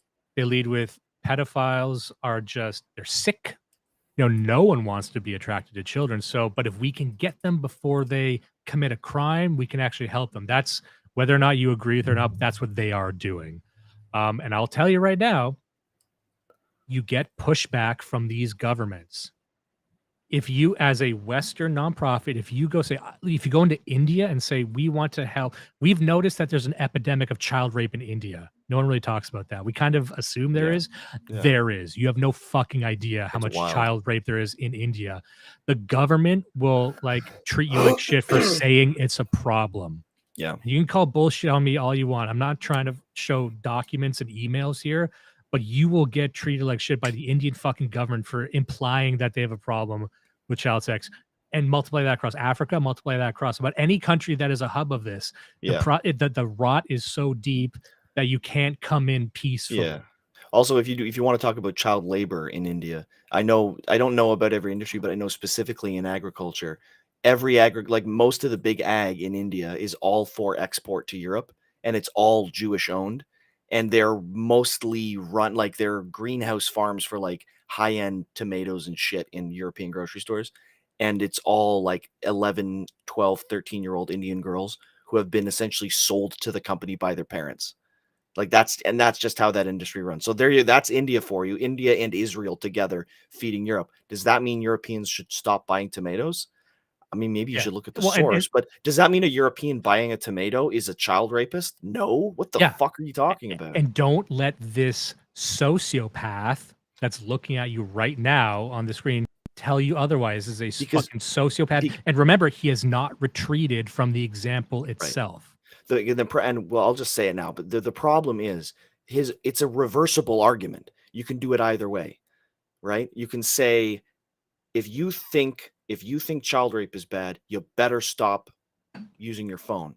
No, what he's actually saying is the inverse, but he's trying to cover it. He's saying, well, you use your phone, therefore I should be allowed to rape kids. Yeah. Look at you, all of you using your phones. You're no better than me. You think you're better than me. All I do is rape kids. Look at you using that computer. Well, also, he's like, I wanted to pick an edgy example. You know what's also an edgy example is adult slavery. What's all pedophilia is just one card in the deck of edginess you could have gone with. It wasn't the most. And remember, like I said at the start, Vaush wasn't known to actually be an edgy guy. Don't let him rewrite history. He didn't do race jokes. He didn't do gay jokes. He didn't do jokes about women or anything. It was just this one fucking thing that he kept doing, to the point where people are like, why do you keep doing this? It's a strange thing that you keep using this as an example for everything. He's talking about problems with capitalism. It's like, have you thought about child rape? It's like, no one does. It actually doesn't occur to most people unless you plant it there. And you planting it there is part of your sick fucking perversion. Yeah. All right, here we go. Very least. The parallel felt clear to me, and I wanted to really drive home the hypocrisy of the people arguing against me, who said you were downplaying. The child rape is one thing, but the worst thing was the hypocrisy. It's more of a comment, really. It's more of a comment, really. Yes, the issue with the whole child slavery intertwined in our, economy thing. So, in fact, and it's going to be a real hot take, I have yet to hear a convincing moral or legal argument as to why possession of child pornography should be illegal. Actual child pornography. Out for a hot fucking take. Now, to clarify on this take, as I feel it necessary to do so, we do not, in this country, typically criminalize people who have procured media or resources which were the product of abuse. It is not illegal to own necklaces that have slave diamonds, or whatever they called, or blood diamonds. Yeah, all of our clothes produced. Just here's his context, but he also didn't know what they were called. So this is just him grasping wildly for examples. These aren't real examples. It is illegal to import. They're not called slave diamonds. Diamonds are called blood diamonds, and you can't import blood diamonds. It's like they are illegal. You fucking moron. Yeah, they've always been illegal. Yeah. You know where you could only buy them? You could only buy them from weird Jewish gem markets in New York. Weird. Who would have imagined? Yeah. But let's not go down that path. My sweatshops are computers with silicon and lithium mined from literal fucking slaves. In our society, we have already deemed that people are not responsible for the mechanisms by which the media they consume and the content they engage with are produced. You like that argument? Ooh, you like that? You like that moral culpability? You're all worse than fucking CP owners, and I am too. Do you like that? See, there you go. Do you like that argument? You are just like a child pornography owner. You're as And bad as they are. There it is. he came very close to just saying just like me, but he didn't say just like me. He said, and Uh-huh. I am too. But like Uh-huh. he's right up against it. Yep. And see, this is the Vaush, this is the Vaush that he's tried to hide. This guy who's actually speaking his mind. It's not this sort of like assistant professor, sort of, like a high school principal. Like, well, let me just, I would like to, and enunciates every T, enunciates every I. It's very manicured. This is fucking him. This profile view degenerate ranting about how you're all child rapists too. How does that feel? Yeah. Yep. No ethical consumption under capitalism. Shit sucks, right? But if we accept that argument for slave labor, then we definitely have to accept it for child pornography. Yeah, there you go. My dumb goal here was to spark indignant outrage, to make people who downplayed the immorality of unethical supply chains to reflect on the harm they were enabling. So just for context here, he is just repeating that point and saying it's still a good point. Yeah. Right? Like he's still the bones of this argument he stands by. He's comparison. he's Or for them to, equivocating. Is what he's doing. He's equivocating. And again, equivocation goes in both directions. It can be, you think you're doing no bad things, but look at this other bad thing. Or he could just be saying, I'm not that bad. You do bad things too. Yeah, you think child porn's bad? Have you ever typed on a keyboard? Well, it's kind of the same thing. It's the same. Bluster and go, oh no, they're different. Child slavery is fine, actually. And look bad. He's doing an impression of us. How does he know what we're saying? It was meant like an invective, like something like, it's punchy, it gets right through to people. Obviously, it didn't work. The only person I succeeded in making look bad was me, and that wasn't one of the goals. So, no, pretty bad. Because I really want to make sure that I'm being clear with my thoughts here, because I don't like being misunderstood, and being misunderstood kind of feels like my job sometimes. Just in case the bad logic of my brilliant little devil's advocate it's not coming across, let me give you an example. Imagine that I was a vegan back when I started my channel, and I was angrily arguing with my audience about the hypocrisy of America making animal abuse a felony, but also allowing millions and millions and billions of animals to spend their whole lives in torturous captivity before being slaughtered for meat. I'm flustered, and I want to make a point. So I start saying that, hey, if we're all being morally consistent here. He also could have just made that point. Yeah. And that's not even that good of a point, but I could see where you're getting at, because also people are pissed off at that. He could have literally made that point. And also, again, equivocation, that's the same type of point you could make if you were someone who was advocating for animal abuse. It's like, yeah, I kick my dog, but you know how many cows are in cages and pumped full of hormones? Yeah, you know who makes that exact same argument? Guys who are arrested for dog fighting. Yeah. I bet like, give me a break. Have you seen Michael these fucking chicken farms? You telling me I can't fight? I can't. And you know what? I fucking agree. And also, it's like, have you seen those chicken farms? They haven't. As you will see, Vaush has never seen these things. Yeah. It'd be like, have you seen these animal farms? Have you visited? Have you seen videos? No, you just heard someone mention a talking point, or one of your fans put it in a shared fucking Google Doc as a gotcha question, but you actually don't have any evidence of anything. None of these guys do. And that's the secret behind a lot of these streamers that people don't know. Even guys in our scene, at which some big names, they're always coming out with some really interesting, well-written stuff. They have chats that oftentimes write it for them. It's valuable to point out that he's got no research, and that his chain of understanding here is essentially just a bunch of dumbasses in his Discord room, right? But I don't want to push too hard on the idea like, oh, well, the child abuse thing isn't even real. It is real. It is an issue. But I mean, it's bad for him that it is a real issue, because it's a real issue that people actually understand and have already worked their understanding into a hierarchy of importance in their life, and they've put it way below child porn. So what you're doing is you're just straight up saying your hierarchy is wrong. This thing, a little bit of cobalt, maybe or maybe not in one component of an assembly in a phone, but maybe not even your phone, that's the same thing as literally using child porn. And the point is, the abuse, all of the terrible abuse that happened to those children in that cobalt mine has so fucking little to do with your phone, that for you to equivocate that with direct access to child porn, like one what do you call that? One connection. Fuck, how do you say that? It's not like this was passed through many hands and it was cleaned and laundered. No, you got this from a child that was sexually abused. That's where it fucking came from. There is no laundering. There is no dividing up of the pain and suffering to other people. It's just fucking you, pal. Yeah. So The transaction within child abuse is literally just producer with consumer. There is yeah, no exactly. like production It's chain. producer to consumer. It's not like the child, like for okay, and then maybe I'm going to make a Vaush argument, but like imagine if child pornography was used and then sold, and the money from the child porn was used to make a magazine, and then the magazine was sold. If you bought the magazine, which was not a child porn magazine, I mean, you're paying somebody who's a child pornographer. You don't know that, but You're you are. participating, and that's what he's But you're saying. participating. There's no ethical consumption in capitalism. He says so. We're all guilty. He's We're all basically equating guilty. all transactions within the capitalist system with directly Right. supporting So child rape. and again, as a communist, of course, you would say that. So it's like the whole idea that all of us are kind of anonymously interacting in this huge web of capitalism means we're all equally guilty, which again, back to his main thing, we know what he's actually saying. He's saying, yes, I'm the guy who raped the kid, but you're all just as guilty as me because none of you have had the balls to shoot me yet, which not to blow my load here, but that's my theory. Like what I think you hit it earlier. He gets off on being hunted. He wants us to fucking hunt him. He wants us to attack him. He likes that's why he made an hour and a 40-minute video after all his friends told him not to. He knows that we're all here watching this and critiquing it and calling him a fucking pedo. And he gets off on the idea that we're here at 10 o'clock at night thinking about how to fucking crush his skull. He loves it. With the again, the YouTube plaque behind him. Yeah. We wouldn't even have animal abuse laws, huh? Why protect animals at all, I would say? Since we're clearly so okay with them being tortured and killed in mass, why not be consistent and just do away with all animal abuse laws too, huh? Of course, in that example, I wouldn't... Damn, you really got me there. All right, let's move on. It's gotten thrown through the dishwasher a bit, as internet arguments go. The basic... Right, let's move into this example of him. You know, it wasn't until I brought it up in a debate with Vegan Gains, a far larger YouTuber, that I... Vegan Gains is another hilarious character to get into if you want to talk like psychos on who do shows. Realized how people outside of my community bubble perceive the argument.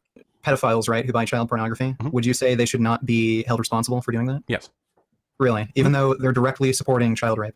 Yeah, I think it's hypocritical. If I So him quite literally addressing the point we just made. Yeah. So him say, yeah, no, but that direct transaction is the exact same as buying an ear of corn from an old lady whose boots were manufactured in a factory in Eastern Europe that might have been paid for by child sex trafficking. So, and what he just said, it's important to just zoom in on that response. Vegan Gains asked him, he said, should a pedophile who buys child porn, not makes child porn, a pedophile who buys child porn, should they be held responsible? And his immediate response, without thinking, totally confident response was, no, they should not, because it's hypocritical. So didn't even think about it for a second. Didn't go, exactly. Good question. A minute ago, he said this whole equivocation thing is just a rhetorical device for me to prove to all of you that yes, child porn is bad, but these other things are bad. And we should punish all of these things. But here he's proving which side of the argument he's on. He's saying, you're not allowed to punish me for buying child porn. To me, this is an admission that he buys child porn. Yes. You're not allowed to punish me for buying child porn because all of you are equally guilty for buying cell phones that are made with cobalt from child slavery. And right, just to remind people who might have lost the plot a bit, he was caught in possession of child pornography. And this is the reason the video has been made, is because he literally was caught in possession of child porn. Yeah. Yeah. And just again, I'm going to get ahead of myself in case we don't get to this clip, because there's a lot to go and we might get to it. The excuse that he makes for this pornography is a pedophile's excuse. So I'm not very well versed in this. I don't know much about this sector, but he had said that, but I know this is a meme where the guy says, actually, they're not children. They're a fantasy creature. Right. So I think the quote was, and maybe we'll get to it here, but he was saying, oh, they're not children. They're goblins. It's like short stack porn. And like, I don't know what that means. I don't know what that means. Don't say you know. I don't know. No one knows. No one knows what quote short stack pornography is. Apparently, what it is, it's a way to exist the gray area of child porn. So it's like, oh, she's not a child. She's actually 4,000 years old within the lore of the manga or whatever it is. You know what I mean? So it's like, oh, it's a goblin. But what is a goblin? It's a small, skinny, hairless creature that is humanoid in shape. Yeah. It's just a way to draw a fucking kid. That's what it is. And he's like, no, you don't get it. No, but he is so deep into his fashion. And this is how you know it's not an accident. He's so perverted that he thinks that sounds reasonable. Yeah. It's not a kid. It's just like this thing that was drawn to look like a kid because I'm just into goblins. No, you're not. You're not into monsters unless the monster looks like a Nobody's type into of goblins. human. The goblin aesthetic is the price you pay for not going to prison.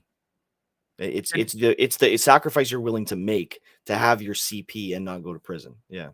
Imagine like an actual child rapist saying that, like he gets caught with like captives. Like I thought they were 4,000 years old. She told me she was from the time of Ptolemy. Like I don't know. What do I know? I don't know who's fucking ancient. I feel bad even laughing about that. I'm sorry, but I shouldn't set up bits where it's like a child sex trafficker getting caught. That's bad. Anyway, I bought my computer, and the silicon in it was farmed in Africa by slaves. If I can do that, and that's legal, and no one's going to call me out my shit, then yeah, I have to be consistent in that respect. Look, I think there's levels to this. So I didn't equate buying a computer to... Oh, sorry. I apologize for stopping so much. These guys talk about consistency a lot when it comes to ideology. They're completely fine being inconsistent when it comes to Hassan Piker, everyone's favorite POC socialist, having $1 million mansion and spending all of his money on fucking drugs and whores and swimming pools. Then it's fine to be the son of one of the wealthiest men in Turkey. Like he's the nephew or something. But the point is, he was born into like for Turkey, just insane wealth. The kid is an absolute trust fund kid. That's how he made it into the US in the first place. Hasn't worked a day in his fucking life. So he's the pinnacle of champagne socialism. Yeah. And so this is what's so great about being our side of the political spectrum. I don't actually care about consistency. I don't care. It's like you said this about this person, but not that person. Yeah, I like that person. I don't like that person. I'm not going to give them rights. You don't get rights if I don't like you. Yeah, that's how it works. It's called property. Sorry, you don't get rights. That's what I say when I'm about to like throw someone into a burning pit. I say, "Oops, you don't have any rights. I'm sorry. I'm sorry. You don't have any rights. Bye." Buying child pornography. I mean, it's in order to pretty much have a job anymore, you need a computer. So do you really think it's reasonable to equate something like buying something that might cause some amount of cruelty, exploitation in the world that you need for your job, just to be able to like not be homeless, to something that you're buying purely for very shallow personal pleasure that causes horrible, irreparable damage to somebody lifelong? I mean, we can actually like partition it out. I don't know how much child pornography goes on the market these days. I haven't exactly checked. But yeah, you did. Liar. Yeah, you do. You know. I don't know. I don't know what this is. Well, what a oddly specific thing to say. Yeah. I'd be willing to bet that the total amount of suffering that goes into the child slaves that mine out like the silicon in Africa, you know, in terms of me supporting that industry, I mean, that's pretty bad. And I didn't have to buy a computer this big. I could have bought something smaller. You did, I could have bought look at that. For people who didn't follow that, he made the claim, and we're going to see how much of this claim he walks back. He's making the claim that owning that computer, the suffering, the accumulated suffering in manufacturing that computer from children is more than the aggregate of all child rape videos out there. Yeah. I still bought it, and he's right here recording on it. And then he wants to thunderstruck. And then he wants to stand there and tell you that he doesn't buy child porn. I didn't watch his reaction to this, but I'm wondering if he's going to be there looking with his women's frames like, yikes, that was a big one. What I was trying to get at was, and then just literally repeat the exact same point. Let's see. Oh, someone wrote, who we got here? Anthony Chemin, weird lobe. He does have a weird lobe. He's got a Polish Jew lobe. I think he's also a guy who had spacers at one point. He seems like a guy who had like, there's another clip in here where it's all bandaged up as well. So something fucking happened there. I don't know, but people who got weird ear things, that's the type of physiognomy I think we need to put that one up on the board. Yeah. He's got weird ear shit going on. Weird ears.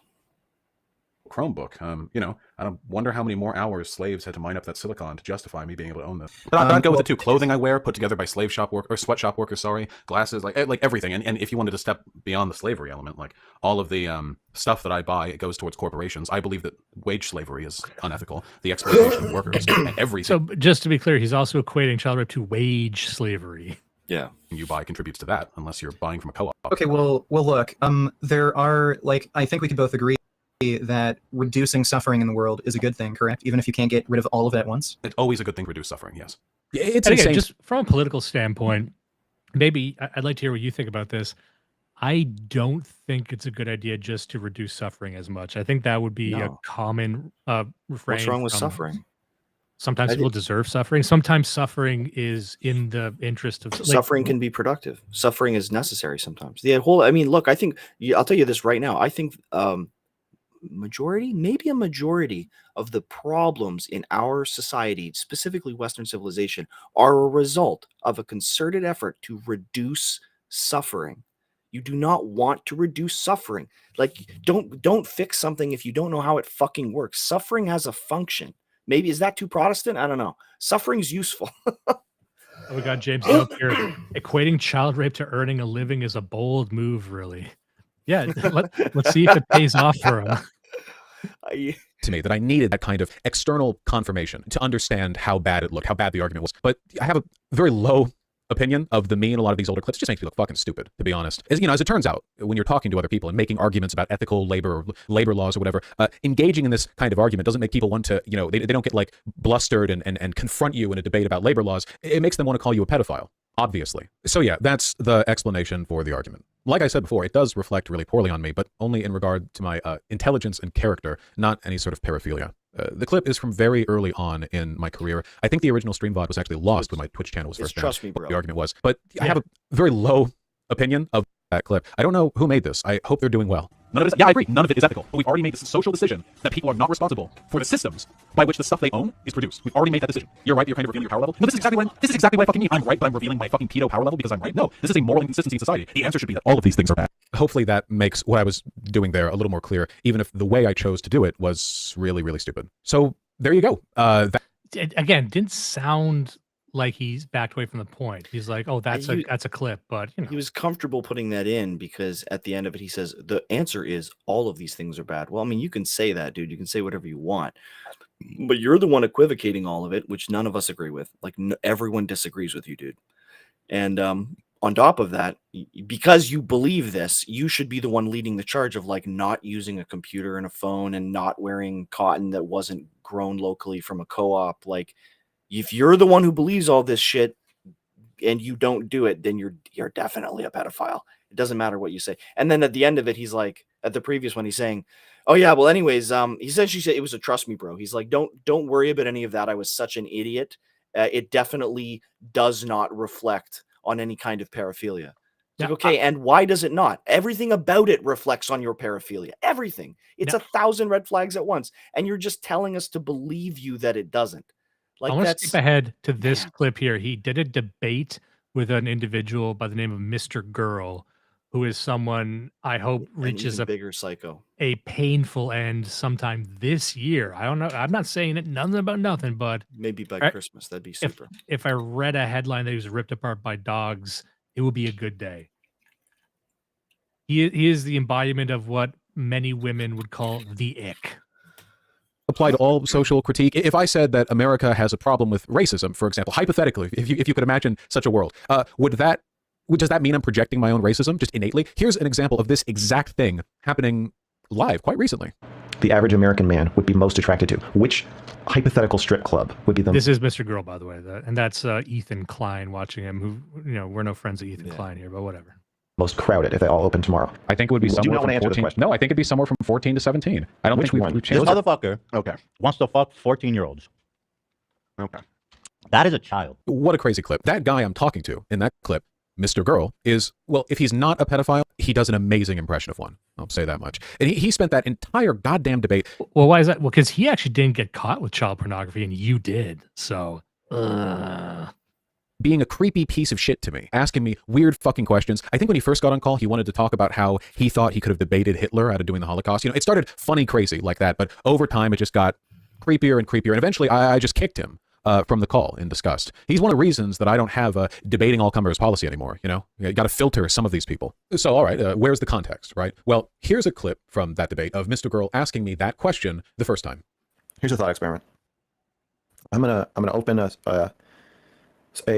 string of strip clubs in Los Angeles. Already, I do not like this hypothetical, but okay. I want to show you this because I just want to give you a taste of how insane these people are. But watch this. We're gonna watch it right to the end here because you're gonna know where it's going, but you gotta stick with it too. Vegas. It's gonna be called Mr. Girl's Whatever You Want Emporium. Okay. Mm-hmm. And in one strip club, the strippers are 25, 24, 23, 22, all the way down to infants. But each strip club, and this is a sovereign state, so there's no laws. In each club, everyone is the same age. Okay, so if you want to watch babies crawl around, or you want to watch 100-year-olds, we'll start at 100. So basically everybody, and everybody all the women on the planet have to work here. My question is, in America now, which club do you think would be the most popular if this were to open tomorrow? In a sovereign state adjacent to America. Yeah, and it's you know, there's no one, identities are, there's no issues of social ostracization. Nobody knows, everybody's wearing whatever disguises. The closest argument strippers. you could make there, I think, is from European literature from ye olden days, and it seems like predation against girls spiked up around like 14 to 16. So if you could, if all the degenerate sex tourists, yeah, looking around you at America now. I want you to base this just on your Jeez, okay, I said a positive. This is what pedophiles fucking talk about. Like hypothetically, if everyone had to work in a strip club based on age, like just what do you want to say is that everyone wants to fuck 14-year-olds. That's what he's trying to say. This is two pedos with different levels and understanding of OPSEC talking publicly, and one of them is like, "Can you shut the fuck up?" Yeah, the only evidence I have would be a ye old England. What the fuck are you talking about? Yeah, guy who's sounds like he's never read a thing. Look, he did say ye olden days, didn't he? Yeah, he said that's a great way to talk about history. It's like, you know, back in ye olden days. He's got a real Renaissance fair command. Went to the Peppa Pig School of History. Yeah. I'm gonna skip ahead here because here's the Discord screenshots. This is a good one because a lot of this like strange shit is based off of stuff he had said in his private Discord servers. Hurry up. Come on. Yeah. Unfortunately for me, my presence online dates back way farther than the creation of my channel, which means people interested in finding examples of me saying stupid shit have a pretty wide range of material to choose from.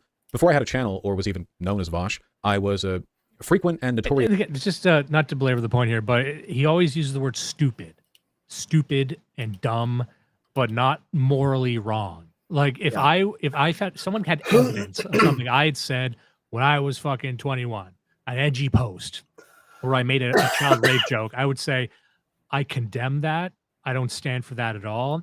I don't know where my mind is at, but I would anything I could do to make up for that. You know, like I would treat it with the sort of moral abhorrence that I think would be owing of that. He's just saying like it was a whoopsie daisy. Yeah. Like I said some dumb shit like we all do. And that's sort of the tone is like, yeah, we all do this. No, we fucking don't. Yeah. No one does this. It's just you. And this is the thing perverts love. Any stripe of pervert wants any like the Albert Kinsey types where it's like, oh, everyone's a fucking degenerate. Everyone's been molested. No, they haven't. Yeah. You just spoke to degenerates and your entire circle is degenerates. It's also interesting. Like he's got to be about the same age as us, right? Because he's saying, oh, back in the day, I was such an idiot. I said such dumb things. It was like less than 5 years ago. We've been running this show for 5 years. I can't think of anything in the show that I would not stand by. If anything, I'm frustrated with my older self for not being able to, you know, like expand on and like have the context or you know, be well read enough on the topics that I wanted to talk about. But never can I look back and be like, oh, that was the dumbest thing ever. Yeah, dude, I'm a grown man. Like 5 years ago, I was still already a grown man. I'm like, you're not 22. You're not 18. You're still in the window of being just an adult man. That's a good point. If anything, just for comparison's sake, we've gotten far worse. If you go listen to old episodes, you'll hear some embarrassingly fair and sensible things. Like we might we back then we were saying shit like we can vote our way out of problems. We were polite and reasonable. Now And that now was I'm the like problem. I'm sorry to everyone. I'll probably have to apologize till the day I die at how polite and reasonable we once were. But we've changed our ways. yeah, Now now we I'm are just inflammatory. now I'm like, hey, you know that book Childhood's End? We should just do that. We should reduce like, get alien like, or like a fucking the three body problem. Like we should do that. We should just do the three body problem. Blow up Earth. So you want to blow up Earth? No, be Chinese. I keep reaching for the same fucking drop. Be a shit poster in the community of a streamer called Destiny. I know that's why I am the way I am. I had been in his community for a long time, really long, and I really enjoyed the edgy, irreverent debate lord culture of his Discord server. So let's look at some of the stupid, edgy, irreverent shit I said 6 years ago there that people have since screenshotted out of context. I wonder how much of it's going to be about child sex. Let's see. And horse penises. Of calling me a pedophile. So this is a perfect example of context being maliciously stripped from a screenshot in order to look bad, even though I'm right and it's not even controversial. You know, I'm uncontroversial. This is taken into context, even though I'm right. So let's just, I'm going to let him explain it here. Controversially right, I hope. The conversation was about media and LGBT representation. Here's the gist of it. So coming of age stories are really common. You know, like a young person, they go on an adventure, they meet people they like, maybe they fall in love, they slay a dragon, whatever. Really, really, really common type of story. One of the main types of stories, even. And one of another example of him not giving a single example of what he's talking about, but whatever. It's not like this was pre-recorded and planned. It's not like this was fucking a video essay where you could actually just drop in examples or put a fucking image there. Anyway. The biggest culture war talking points back in 2017, and I guess still now today, is that kind of story is weird and pedophilic, and I guess the modern term would be groomery. I don't know. If the protagonist isn't straight, right? So their argument was, you know, you can have a story where a young man goes on a journey and falls in love with a girl and everything's fine. But if a young man goes on a journey and falls in love with a guy, then it's weird and it's gross and it's different, and that's sexualizing them because young people can be straight, but they can't be gay, you know, because that's weird. That means they've been just for the record, yes, you can be straight and you shouldn't be gay. If that wasn't clear, listen to this. It might sound like he's making a preposterous, bombastic point, but I'm pretty sure those words have left our mouths. You know what though, this one is interesting to me, and this kind of stuck in my craw because this is to me, this is actually a gotcha. He got us, or not us, but he got fucking contards, because I've seen that argument. I've heard that argument in my family. When you see gay paused AIDS shit in kids cartoons and they're like, why are they sexualizing children? It's like, Dad, the problem isn't that they're sexualizing kids. It's not sexual. Like a Disney movie where two 12-year-old girls fall in love and they don't even kiss. Like I find it hard to believe that's sexualizing them. The problem with it isn't the sex. There's no sex. The problem is it's fucking gay, but you won't say that because you're in the liberal framework still, right? So he seized on that and he's attacking contards and saying, well, you know, you people are criticizing gay Disney movies for sexualizing kids, but every Disney movie ever has had a sexual plot regardless of the age. Is like, he's fucking right. Old Disney movies used to have plots with young characters who would fall in love. Is that a sexual plot? No, it's fucking not. Is Cinderella a movie about sex? Is Snow White about sex? No, it's about love and relationships. Of course, a communist liberal can't distinguish between love, relationships, and sex. Obviously, like, of course, what do we expect from him, right?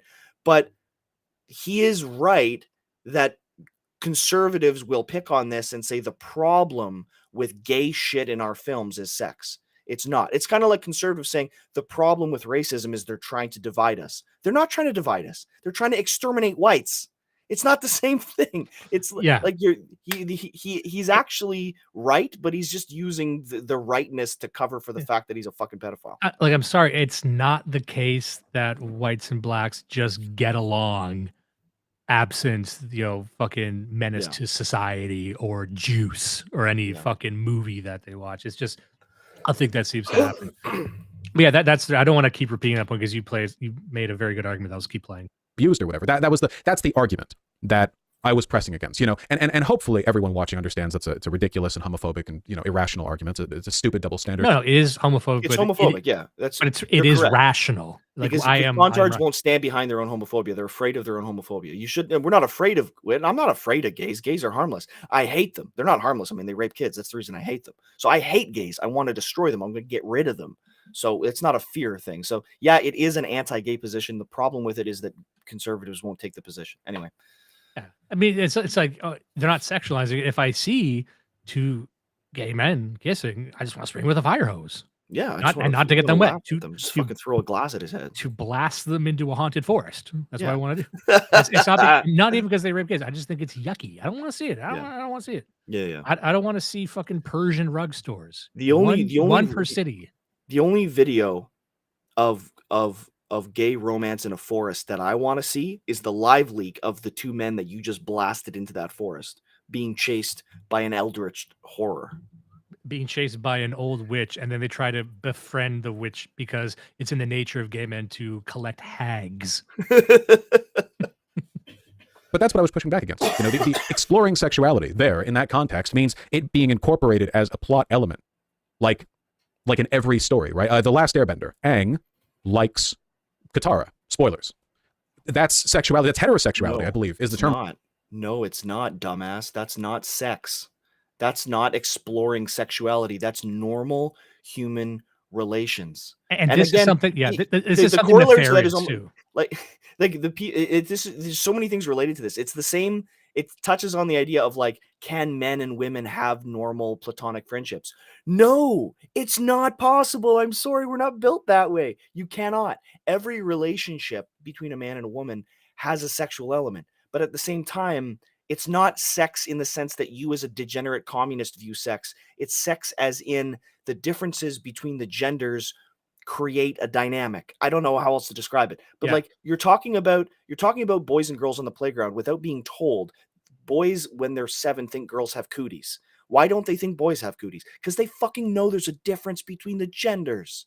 So like, is boys thinking girls have cooties on the playground a sexual exploration? I mean, according to Vaush, I guess so. Yeah, but what it is it's an exploration of the natural biological differences between genders in the human species. That's what it actually is. This is a degenerate's trick. And it's a trick that everyone should be aware of because you will encounter it all the time, especially with socialists. It's the leveling of all these things and we've seen this throughout the video. So, for people like us, we would obviously not silo these ideas, but we understand there is romance over here and there's sexuality over here. Now they're adjacent and they're connected, but we understand that a romantic expression is distinct from just sheer sexuality. Right. But to people like him, they want to level those things equally. So, hypothetically, if there was, and this is the problem with a lot of actual gay romance stuff, is that they do over sexualize it because they are gay.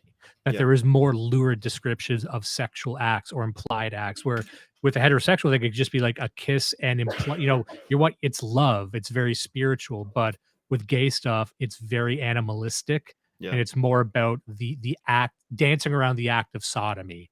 And you'll see that even in young adult books. So there's all these double entendres. There's way more double entendres than you would see in a straight book because the romance can stand on its own. It can't stand on its own for degenerates. So they want to take a description of a ballroom dance and fucking anal sex depictions and put those side by side. It's like, it's all sexuality. It's like, it's all gender. It's all the same thing. There's no difference. Here's one for you. Rush Hour 3 is an exploration of gay sexuality because it's two men bouncing off of each other's Jackie Chan and Chris Rock bouncing off of each other's culturally different masculinity and saying, no, I do not want to fuck this guy. So, and the exploration results in a great buddy comedy, better than the second one, probably. One of the best. So, yeah, one of the best. It's great. We have 2 copies on DVD. One of America's best. It's been... Let's keep going. For in Teen Titans, Robin, like Starfire, not Raven, right? Starfire, whatever. Like normal. Let me just say this: it does not help the argument that he isn't a pedophile that he has so much knowledge of children's cartoons. Yeah, again, he's almost the same age as us. So like, this is shit that when this was out fuck, we would have been in our late 20s. This is not that old, is it? I don't even know these fucking characters. Yeah, look, I'm a straight man, so the only cartoons I know are Reboot and Beast Wars Batman Beyond. and Eek the Cat. Eek Those the are Cat, that, okay. my hard drive is full. Rugrats. You see, you're getting dangerous. You're tap dancing on a No, I'm just talking board. about shit that was on the air when I was actually TV watching age, which is what, like 6 to 12. You know what I else we mean? got? Real Monsters. Real Ren and Monsters. There you Stimpy. go. So, Hey Arnold. Hey Arnold. Hey Arnold had the fucking thing with Arnold and Helga, and it was like this weird. I would say that almost approaches a sexual dynamic because it's the dynamic you would expect from a grown man and a grown woman. Like she's kind of critiquing him and nagging him, but he's always trying to find a solution. It's almost pro-masculine the way that they interact in that show. But again, would I say this is sexualization of kids? No, that's fucking ridiculous. It's a boy, an 11-year-old boy with a friend who's a girl, and she natters at him and he says, "Get lost." Like that's it. What the fuck? And what's another entry in the long and storied file of Judas dragging me away from a discussion of sorry. Reboot? I'm sorry, bud. I know you love it. You know what I will say? Reboot was in the later seasons way too sexualized. I would not let my kid watch it. You know what? They brought It brought was, the actually. mermaid. They brought the mermaid chick in. I forgot her name, to be like Enzo's girlfriend when he was like 13, and that was cute. That was like, oh, they're made for each other. They're so cute together. And then the next season, they're like 23 and like always grabbing each other's ass and like licking each other's neck and shit. She got her her tits out, titties like, hanging out, her ass dude. fucking blowing out of her pants. And I can almost see that as one of these reboot things where it's like, hey, the audience is grown up. Let's give some of those boys what they want. Like, it's been a year. I'm now 13 instead of 12. Like, I guess you're not wrong that I want to see it, but my dad does not want me watching this. So. Which is true. That's how I felt transitioning to a 13-year-old. I'm like, I got an eye patch. I got a gun. I'm trying to look up reboot images. We gotta get back to this. I'm sorry. We're gonna get in the weeds on this. Uncontroversial. Homophobes will say like, oh, well, actually, it's bad if it's if young people can be. Gee, when I was that age, could have used me. Okay, here, I skipped ahead here. I'm gonna read this Discord message. Someone named I Enjoy Waffles, which sounds pedophilic as well, said, "I fucked an adult as a minor," and he says, unironically hot. It's gonna take a lot of. It's gonna take a lot to explain that. I think we've said the same thing in our chat. I don't think we have. Haven't we? Not to specific people in the chat, but I mean, every time, and I think he's making the argument that I'm just observing. Jamie, cut this. Hold on. No, really, think about it. Every time somebody sends a news article that's like hot 22-year-old brunette teacher sleeps with 14-year-old student, and half of the comments are wood. Like, and I think this cuts to this idea that like, now we're getting into it's the whole child abuse thing, but like, is it? There's a gender. I see where you're going. I do there's see a gender going. Okay. difference. And again, I didn't want to litigate this tonight. I'm just telling you. I think we've all seen it. I'm not condoning it, but we've all seen it. There is a tendency for grown men at the point is we're in our 30s. Look at that 25-year-old. Fuck, she looks nice. Damn, I would have fucked her when I was 16. That's kind of the joke, right? So, that's true. And they will say you're not being consistent, to which I would say, well, I am consistent in the sense that I see men and women are different. Right, But exactly. Anyway, we'll continue. Me some of that, and basically like the thing they do where they downplay and trivialize the sexual abuses of the teacher because they personally think it would have been cool if they could have slept with their hot teachers back when they were. Like he's listening to our show. Jesus Yes, Christ. sometimes 14. And yeah, when I was 14, I also wanted to fuck my hot teachers, obviously. But 14-year-olds are idiots. Their So he was normal interests, once. desires, and preferences shouldn't really. What was that? He was normal once. Be accounted as a solid moral argument to anything. So this screenshot isn't really missing any context. It actually is shitty, but I've since come around on this and doing controversial topics through inane hypotheticals made us cool and smart. Wow. Good. So just going to read his thing here. It says the message he sent was, the way I see it, the age of consent. And I'm going to be honest with you. Anytime I hear the word age of consent, I know there's going to be some shit coming at me. No one has an age of consent discussion in the past 10 years where it's not nasty. Okay. The way I see it, the age of consent exists out of respect for the numerous power imbalances older people have over younger people. Now, this is a Marxist power dynamics sort of argument here. As those imbalances, at least some of them, are redressed through the advent of socialism, the age of consent should therefore be lowered. Now, that's okay. Previous message aside, I am curious to see how he explains this one away, because this is my issue with elite theory guys as well, and we were discussing this. There was a recent conflict between good friend people who've been on the show before, Hapa Perspective being one, and Endeavor from Morgoth's Endeavor got into a debate about Second Amendment rights.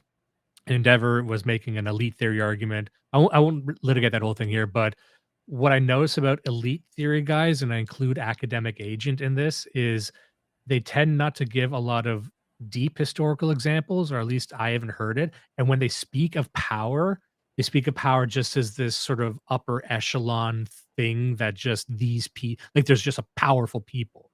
But power dynamics are actually very complicated. And some of them are ideologically driven. Even elites go to war with each other. There's many different strata of society. If you look at your average society, like there's power centers and cores of power that are kind of rebalancing each other all the time. So for him to talk about like, oh, there's imbalances, we'll just rebalance the imbalances. Like, what the fuck does that even mean? How do you rebalance power between a child and an adult? Like, that's an insane thing to say. And to believe that's even possible implies to me that you have considered a world where, oh yeah, of course children can have sex if we like educate them more. That's kind of what he's saying. Like, if we educate children about sex, then we can do it, which is why this is happening in society, which is why children in sex ed classes gets lowered and lowered, because there's fucking perverts at the wheel here thinking that, oh, if we teach them how to say no, then when they don't say no because they're fucking kids, they don't understand these sorts of transactions, then that I'm off scot-free. I can do whatever I want. That's what they fucking think. That's the only reason that type of person makes this sort of argument without getting into the details of what the power imbalances are. Yeah. That's my belief anyway. Okay. Good thing that didn't carry forward into my streaming career. I think my logic was, no, I know what my logic was. It was that the idea that economic disparities are a primary element of the power imbalance between adults and minors, and that removing that imbalance through total economic equality would rectify a part of the power imbalance. It's a stupid argument. I definitely don't agree with it. I probably didn't agree with it like very shortly after I made it, because I was arguing about it. It's pretty easy to poke holes in that one, I got to say. Economic disparities are present in couples of literally every age, right? The power imbalance between adults and minors is more developmental and social. So the argument was stupid and meaningless, yes, but you have to understand that to the mind of the terminally online debate bro, the hotter and less necessary the take, the cooler you are for making it. Great stuff. I've done myself nothing but good service in the pursuit of all these excellent arguments that needed to be had. So it sounds like that's the first point I've seen so far that he actually tried to step back. He walked it back, yeah. So but it's interesting because he walked back this specific iteration of his belief system, but not his belief system, because his belief system does still hinge entirely on power dynamics and hierarchy. That is interesting, because if you believe that, then it seems to imply that the socialism project could not work, because if you are conceding that there are certain power imbalances that can never be redressed, even as he said, between adults, between men and women, it's like, well, then what about the smart and the dumb? What black and white? What about men, like exactly men and women? Like, so you're saying there's a biological power difference that can't be addressed between the young and the old. I mean, well, there it is. I guess you're dissonant right now. Yeah, I guess you're with us now. So I'm just trying to look at some okay, so let's see here. Some of the chat here. Trad Dad, who's a very he likes commenting on our videos. Vaush, the midwit foot soldiers of Judeo-Christian liberal democracy. We got Mutzumwhat saying gas in front. I don't know what that means. That's got to be some kind of crazy number thing. Just a weird. I think that's it for the Discord screenshots that I can meaningfully add context to. Like ones that I think are substantive enough to warrant any kind of explanation. The others are fake, like faked, like Photoshopped or whatever, or so insubstantial that addressing them feels pointless. I want to. That's interesting. Like, there's some that are just faked and photoshopped. Like, which ones? I kind of got to see them. I got to see what a photoshopped one looks like, because my suspicion is those are the worst ones. Yeah. The ones that he's willing you to an flat out deny. It's possible that the photoshopped ones are real, and there are so many people that were there and are vocally claiming that they are real that he had to make this video just to as a smokescreen to say, look at all this stuff I'm willing to admit to. But these ones are photoshopped. Don't worry about those. Yeah, I always ask the same question, like, well, who photoshopped them? Because they will say Kiwi Farms. No one photoshops shit there. Like someone like him, there's a wealth, a treasure of fucking You don't need to Photoshop. screenshots. Yeah, you don't fucking need to. Like what about it is Photoshop? If it's so extreme, show us and we can laugh at it, right? Can't you pull like Discord records? Like, wouldn't he be able to actually go up in the dates shown in the Photoshop and just show that his record, you know what I mean? I don't know how Discord works. I don't use Discord. But like in a chat, you can go back and like what was said on that date at that time. It seems like it'd be an easy thing to disprove. It'd be an easy thing to disprove, yeah. Example of what that so often looks like, though. So here's one so stripped of text that I don't even remember what the conversation was about. Yeah, I see so many What did pedos ever do to you? All right. attacks against me substantiated by evidence like this stuff so insubstantial you would have to already dislike me to buy into it. Leaving aside the fact, like, if you screenshot a message so selectively that you remove not only literally all the surrounding information, but the image exclusively contains a single sentence. I mean, Jesus, like if that's the standard for making a person look bad, you can make anyone look bad. Like it's incredibly easy to make people look bad if that's the standard. Now, just to let's speculate here. Like, let's think of ourselves. If something like that emerged about us, my response to that would be, "What did pedos ever do to you?" I'm like, "That's silly. I want to kill pedos. We should kill all pedos." Like, if I see something like that, I need to assert unquestionably that, okay, that's taken out. God, you know me. You know I fucking hate pedos. We spend so much time apparently risking imprisonment by talking about how much we hate pedophiles. So it's like I would go, I'd be, guys, you gotta understand, like, I fucking hate them. He is not willing to say that, I don't think, because throughout this entire video, I actually don't hear a condemnation of pedophilia or pedophiles. Maybe it'll be at the end, but I would lead with that. I would say I resent these people, but I bet if you were to ask his real opinion, he would say they're the real victims. Yeah. But the one sentence that remains is literally a stock joke. It's wry sarcasm, you know, like oh wow, what did Benito Mussolini ever do to you? Wow, what did arsonists ever do to you? Wow, someone got murdered in your town and you think that's bad? Well, because now you would actually need to explain, like, what did so you're implying that pedos did something to you. Well, what do pedos do? I know what I would say. I would say pedos prop up this despicable industry of child abuse. That's why I hate them. That's what they do to me. Implicitly, they do to me. They make me afraid for my children. Yeah. That affects me every single fucking day of my life. That's what pedos do to me. So you actually need to, if you're being ironic or you're being wry and reverent, now is the time to say what you understand pedophiles do to you. But it sounds like you're saying pedophiles don't do anything to you. So that wasn't a fucking joke, was it? You moron, you fat idiot. Yeah. Hold on there, buddy. What did murderers ever do to you? Like the joke only works if the person making it assumes everyone present already knows the group being referred to as bad. Nobody actually says that when they're defending a group, like, sincerely, you know, like nobody, it's a stock joke. I don't want to be annoying by overstating this, but attacks against me are given a lot of perceived legitimacy by the sheer volume of evidence.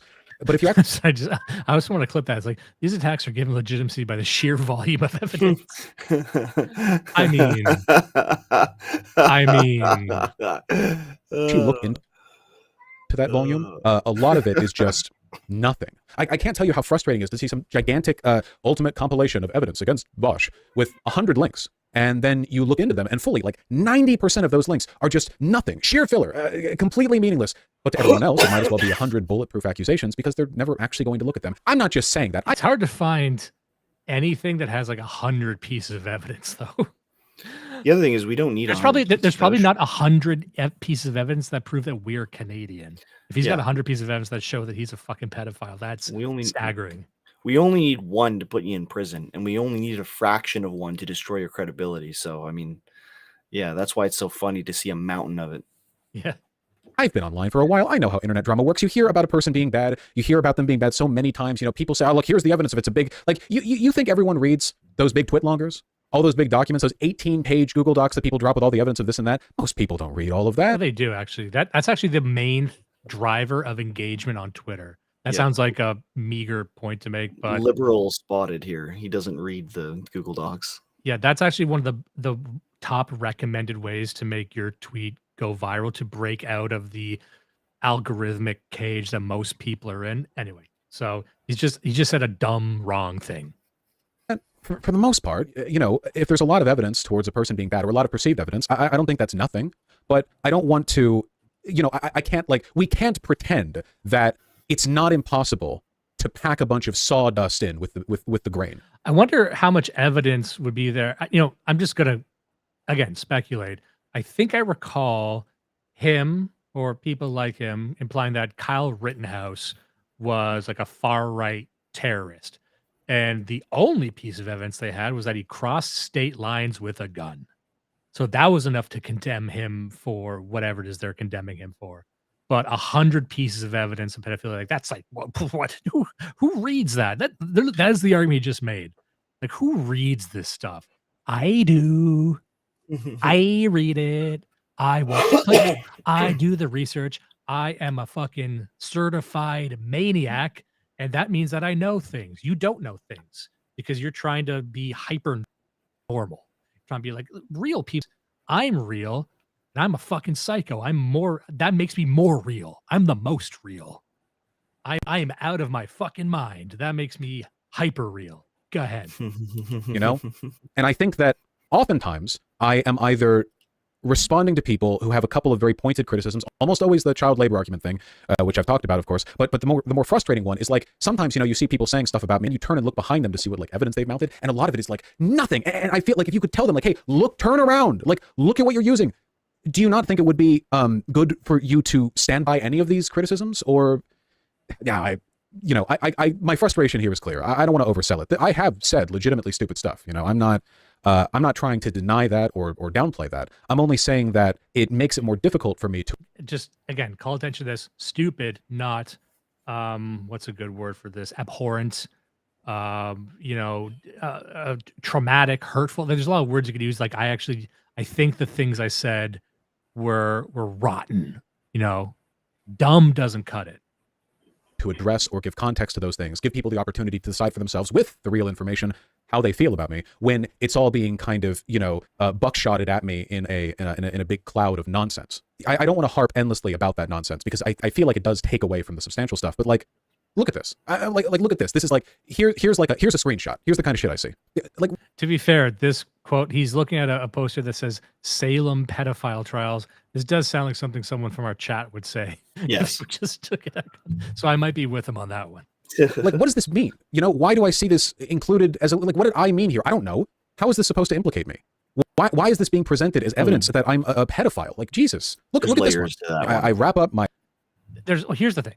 So just to go back to the point I just made, like, oh, that sounds like some like dumb shit that someone from like a guy from our chat might say, like a random thing. But what I could do is search through that person's comment history. I bet I would find 7 posts, comments, long screeds denouncing child sex abuse, whatever it is, the topics that we talk about. I haven't seen one from him. I've seen a lot of pro-pedophile stuff. I haven't seen a single anti-pedophile thing from Vaush. Where the fuck is it? Where is that I stand against this shit? It's you only say that in the sense that I stand against it, in the sense that I stand against working for money. That's the only time he's stood against it. Mm-hmm.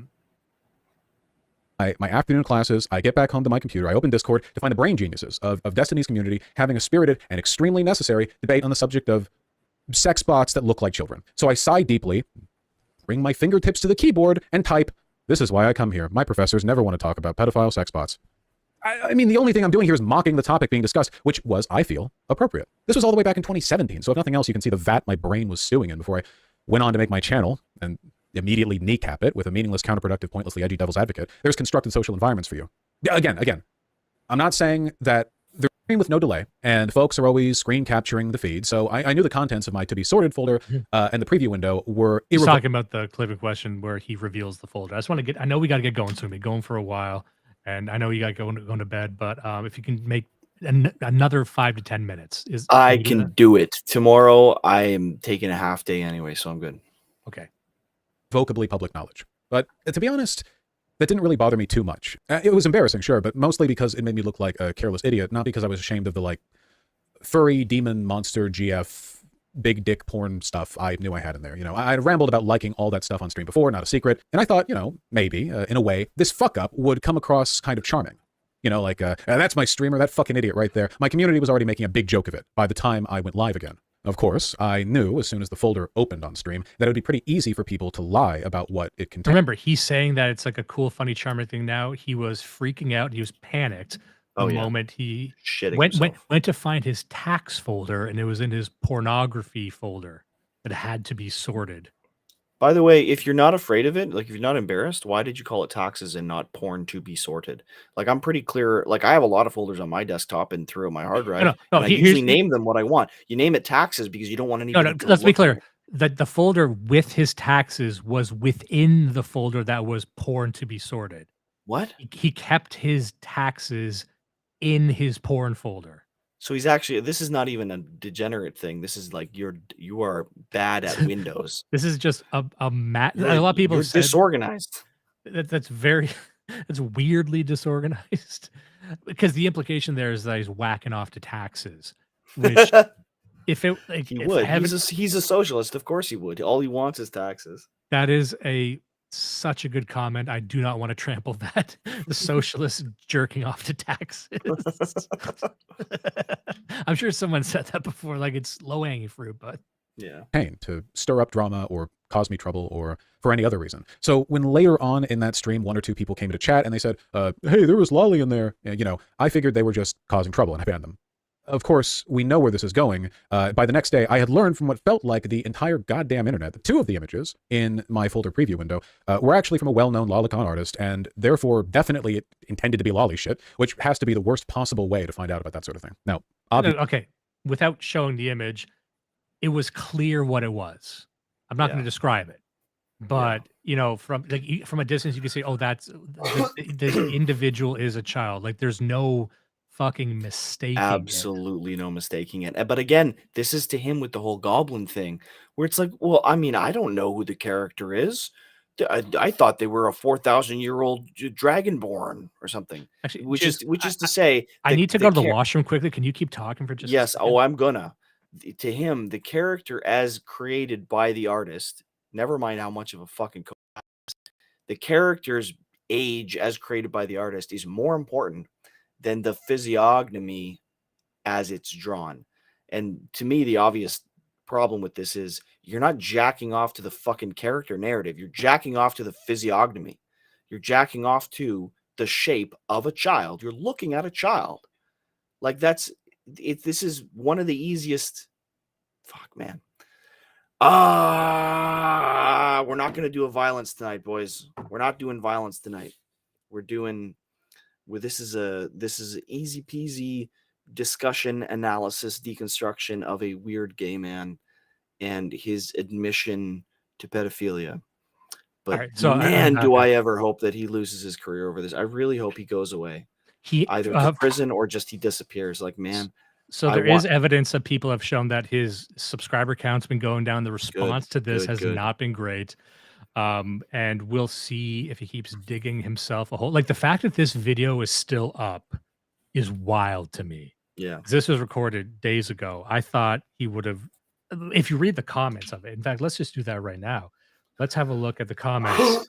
What's his community's response to it? 14,000 comments is what we're looking at here. Top rated comment. It's better to hear it straight from the horse's mouth, I guess. Nice.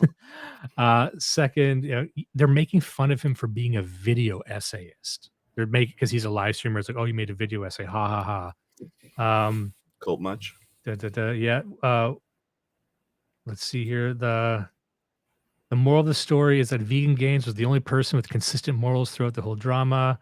Here's 87 minutes in. I'm beginning to suspect this isn't about Israel-Palestine. That's kind of funny. Vaush finally makes his anti-Vaush video essay. That's pretty good. Okay, these have gotten better since I last looked at it. These are pretty funny. A lot of like Israeli-Palestinian jokes here. Like they're not actually addressing it. Like they're kind of sidestepping his actual arguments and kind of laughing that he made it. But finally, the perfect video for introducing my friends to Vaush. And then stuff about Mr. Girl. Okay, let's keep going.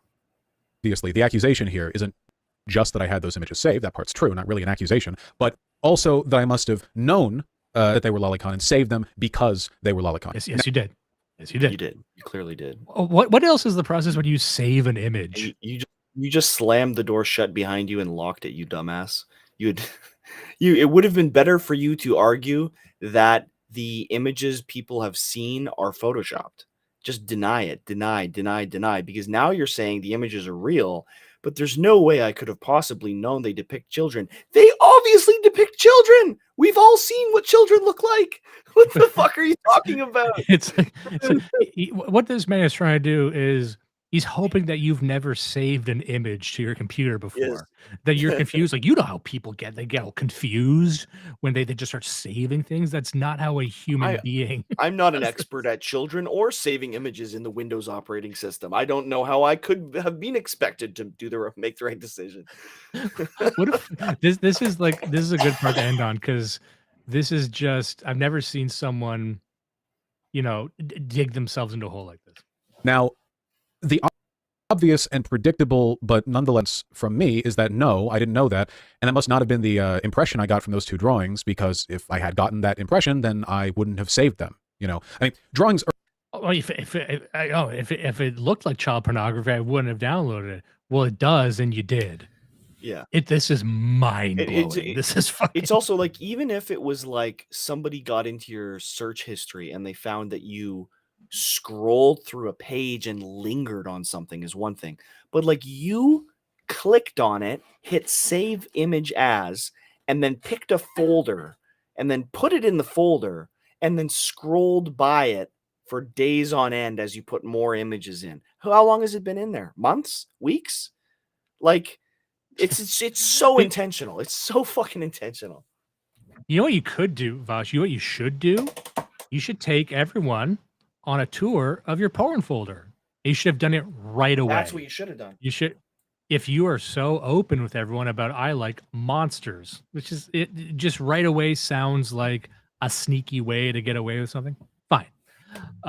It's a way to, I'm going to have a huge thing rape a woman so that the adult woman from a distance looks like a child. Like, there's all kinds of like gray area stuff I'm hearing here. But yeah, take us on a tour of your porn. Show us that there's no stuff that we assume there is in there. And you could say, oh yeah, here's my Centaur folder, here's my Minotaur folder. But I notice you haven't done that, even though you're apparently so open about this shit. Anyway. Or abstractions and art styles and body proportions vary massively, even for characters that are unambiguously adults. That doesn't mean lolly shit isn't a thing or a problem. I've bitched about it being a problem like a lot on stream. It just means that you've bitched about. I want to hear what this bitching was like, because you could say it right now and say like I stand against probably it. Bitching at the but I price has noticed gone up. Yeah, he's bitching about like I can find anything, but I can't find this. Like Vaush becomes a libertarian. Oh man, I'm sorry. Why isn't Dick Masterson getting this guy on? All right, go ahead. Carelessly or inattentively failing to notice it isn't exactly impossible. I know what some people are going to say. No, you must have known. There's no way you didn't know. And like what am I going to do? Make up a fucking evidentiary argument here? Like I'm not putting up. Yeah. Yes. Yes, that's what we want, Vaush. What am I supposed to do? Provide evidence? Yep. Pretty much. Yeah. I don't know. Surprise me. I've never found myself in this position. Most people haven't.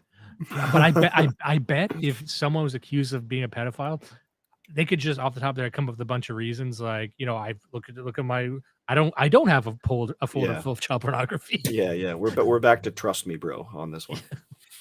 Up the images so we can argue about the pixels or the proportions or whatever. I know fully well that like 99.9% of people who have heard about this drama haven't seen the images, nor do I think those people should go looking for them, obviously. Why don't you want them see? It's normal, right? Like if there's nothing weird about those images. That's an excellent point, because you know what, I bet, I don't know, I actually don't know enough about how YouTube works, but like if it was just some harmless shit, couldn't he just post it? Yeah. If it clearly wasn't child pornography, you should be able to show everyone. It'd be no problem. But he'd get his channel taken down if he posted what actually showed up on that fucking stream. Yeah. It just you could spend an hour on every 5 seconds of this. Yeah. Go ahead. So it's pretty much entirely a take me at my word or don't kind of situation where people are free to lie about the drawings, or It's just sorry, just to up again, like in a video where you're supposed to provide evidence, the culmination of this is you're just gonna have to trust me. No, I don't. No one is. Mhm. This is after all your planning, all the post-production, that's what you fucking came up with. Like, I can't explain this away. I have no evidence. But fuck me and my 100 links, right? Yeah. as I've already seen on Twitter, just post other really bad looking shit and say that's what I had in my folder. There's not much I can do about it, right? It's all totally unfalsifiable, and people are going to make whatever assumptions and inferences they want to make. All I can really say is that I didn't notice the problem while saving the drawings, the same way a person could fail to notice any element of any drawing if they were careless or inattentive. Can I just say this It's again? the main element. It's the whole drawing. Okay, almost, and I don't want to give people too much ammunition here, and maybe this is a dangerous thing to say, but like, if there were a rumor out there that either of us were pedophiles, I'd be pissed off all the time. I wouldn't have this sort of cavalier attitude. Like, there's people out there, everyone's saying I'm a pedophile, and what am I going to do? Like, I'd find something. I'd be fucking pissed because that's obviously a lie, and I hate that so much that it would keep me up at night that people have this idea about me that I do this. I'd be stiff with rage. I'd be losing my fucking mind if that was out there. But he seems kind of cool with it, which I don't know. That just seems like an odd reaction. I think most people would be the same way. They would do everything in their power to like figure out how to like correct the record, but I don't think you can correct the record. Or distracted. Hell, chat also pretty much immediately clocked two other drawings in the folder preview window as being AI art, something else I didn't notice, and they gave me plenty of shit for that too, because I'm as if that's the main component. It's like, it's AI. Well, it's all drawings. You fucking asshole. Like, what do you mean? Like, and that's the thing to look at. Oh, Vaush is into AI stuff. Is it AI stuff of child pornography? I'm not a big fan of AI art. I think I've done a good job of demonstrating a tendency towards carelessness, if nothing else. So leaving that stupid, least charitable argument aside, someone might then ask, okay, I get it. It's possible to make a mistake like that. Why then would you save the images? And what about them did you like? And look, there's really no way of saying this without sounding... Okay. I have a feeling something cool is going to happen here. Then we can get going. I know you got to get going soon. But I haven't seen this part, but you feel how the shit clings to the air? I feel like a real bad argument's about to be made. And crass or flippant or whatever, but it's already pretty revealing video. There's actually a very clear and simple explanation for why, for not just those two drawings, but in fact all the drawings in that folder, all my porn tastes generally, and it's an explanation that is extremely well known and well substantiated. I'm a size queen. I like big dicks. There it is. Size queen, everyone. He's a size queen. Take a look.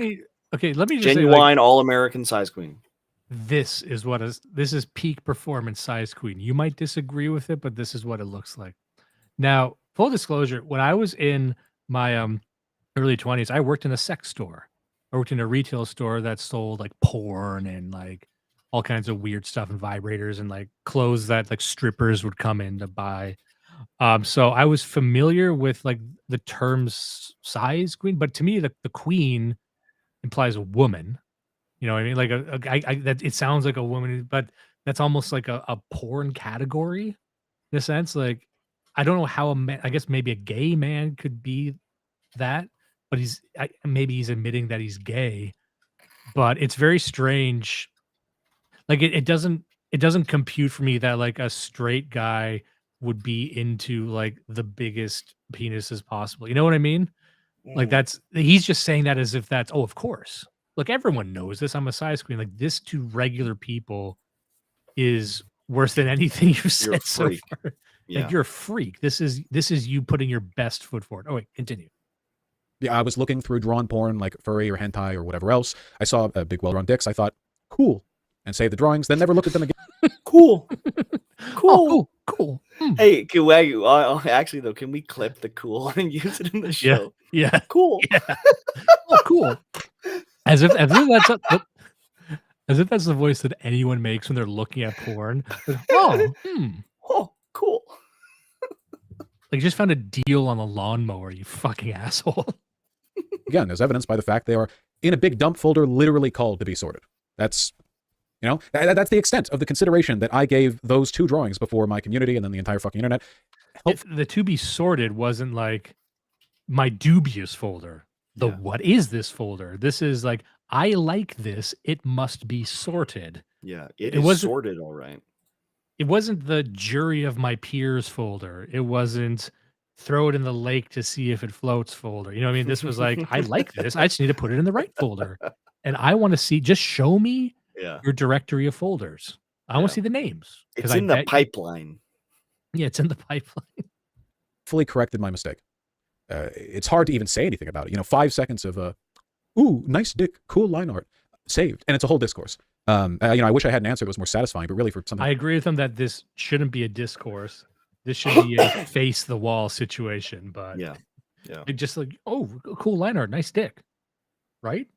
Like this, I feel like people are going to believe what they believe. You know, I do think there is a real argument to be made about carelessness, especially with regard to lolicon and its seeming omnipresence in the anime community. You don't have to know much about anime to know that's an issue with it. Yeah, I find it repellent. And Once again, the Japanese are to blame for this. Like I was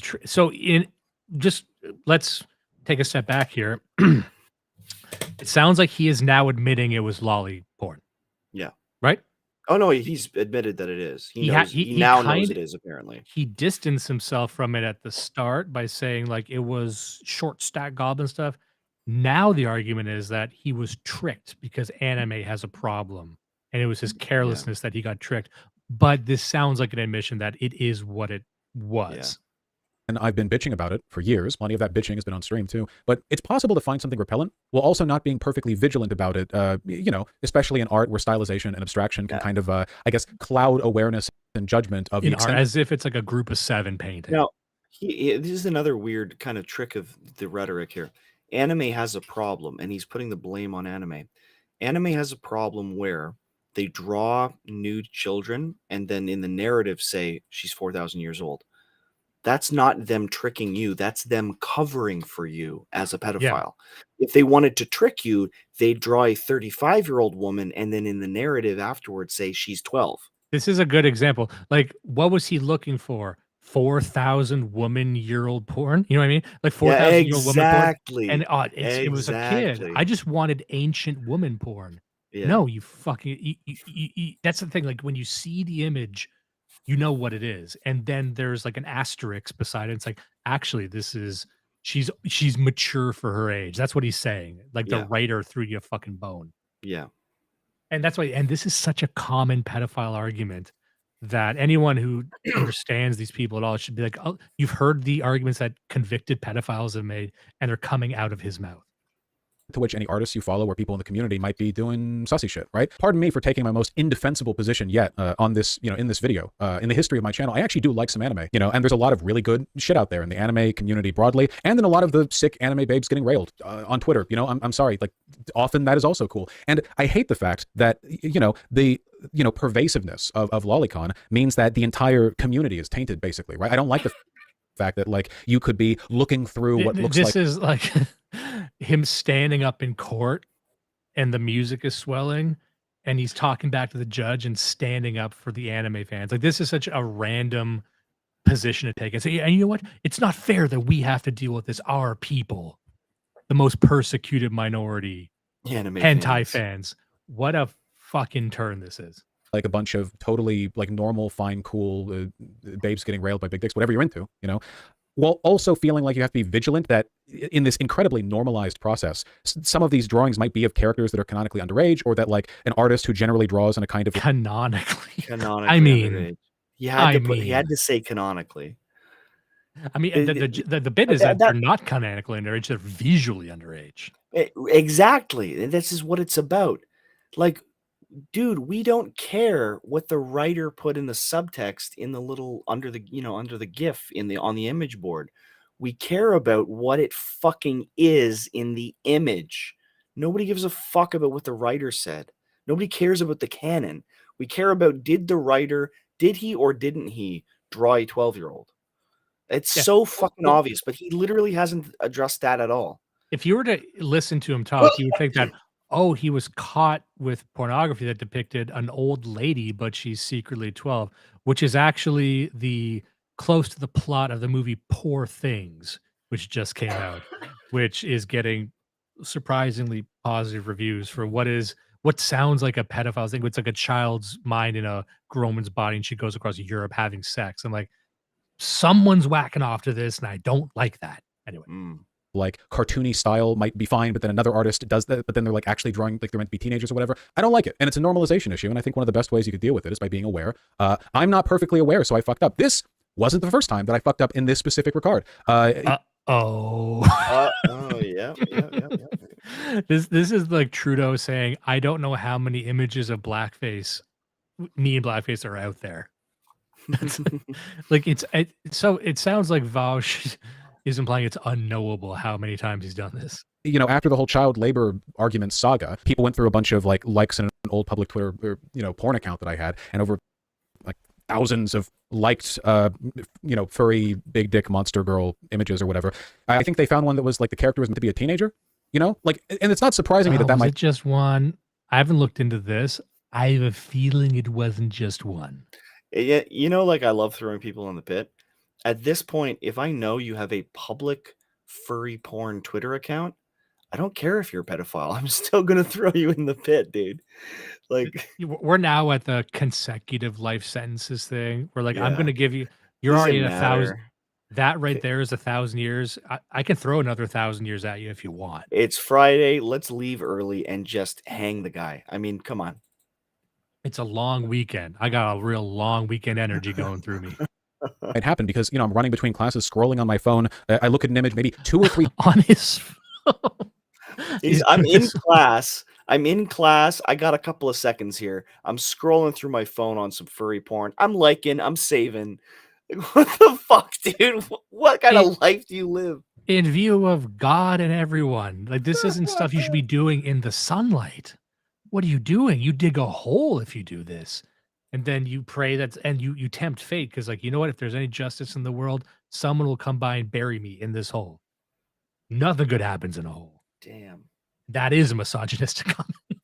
3 seconds before I like. The degree of scrutiny required there indicates that this goes beyond some kind of like matter of personal temperance and extends broadly into like, how weird is it that that's something that's been that normalized, Anyway, I don't mean to like make a big point or make it like a broader issue, as a way of pulling it. Yeah, you do. That's actually what you're doing is you're trying to That's make the whole this point of this video. society's problem. Yeah. Which is an odd position for a socialist to take, but whatever. Attention away from me fucking up. I just think it's a broader issue, people are going to say what they're going to say. They can judge me for what they're going to judge me for. I think a lot of people have been real and charitable. I just want to imagine his friends who maybe made it to this point, right? Like he's got his comrades, he's got the Hassan Pikers, he's got, whoever, like his circle of friends. If they're watching this part, they're just saying, no, stop. Why did he include this? Like, this does not sound good at all. Yeah. I think it's insane to say this, like, yeah, he's a pedophile. You got him. I think that's insane. But again, it's not really an evidentiary argument that I can make. So, what am I supposed to do? Yeah, I don't know. God willing, anime culture will get better one day. I wouldn't hold my breath though. So yeah, that's the long and short of it. I'm sure there are other clips or screenshots or arguments out there that people have thrown into their big anti-me document. Oh, so there's more. Yeah. So we didn't cover it, is what you're saying. Yeah. It's because he knows how much like I more said- is there that nobody else has brought up yet. So Yeah, he's I'm just trying to selling end it. before that. There's some Yeah. stuff that might. Be Oh, there's fake. more. You'll find it. Don't worry. And you he's like saying that like, shit? You're gonna love what's next. because I've had a career of a few years. My career is so short that I've had the same beer the whole time. I haven't really changed anything about myself. But I wanted to focus on the accusations that I feel are at least somewhat grounded. If I took the time to tackle all the obviously fake or disingenuous shit, we'd be here forever. And I think it would take away. You would be here forever if we actually had to tackle all of the claims. There's so many little admissions. It's amazing. It's actually kind of like stupid to even expect me to go through it all. I'm like, did you have an editor for this? I would be, again, he's very comfortable. He's too comfortable. Yeah. So he yeah. thought this sounded good. From the stuff I actually did feel I needed to address. Again, walking that line, there is a lot of bullshit, but I don't want to convey the impression that I feel every attack against me is illegitimate, or at least not properly motivated. See, this isn't about debunking a narrative. It's about waving away the most transparently bullshit stuff so that I can focus on explaining the actual mistakes that I've made, the actual stupid shit that I've said, providing context and laying out my thought process so folks on the fence have all the information before deciding to lean charitably or not. I can't make someone be charitable. It's just up to how they see things. And, I can't ever view all this drama from an outside perspective. I'll always be biased because I am literally the only person who really knows how I feel and why I've said the things I said. And but to cap all this off, I'd still like to try my hand at it. I'd like to try and present the charitable narrative, how I feel this all looks with all the information and how I hope people take it. You don't need to do this. There's no way this could end well, but let's see where it goes. Again, not holding my breath on that one, but this is what I hope for. I have said some really, really stupid and difficult to defend stuff. That much is clear. But almost all of it comes from the very, very beginning of my time as a live streamer. Looking at it all laid out like this, 5 or so years of drama and accusations, I think it should be clear to people. Calling it your streaming career is also a hangable offense as far as I'm concerned. Yeah.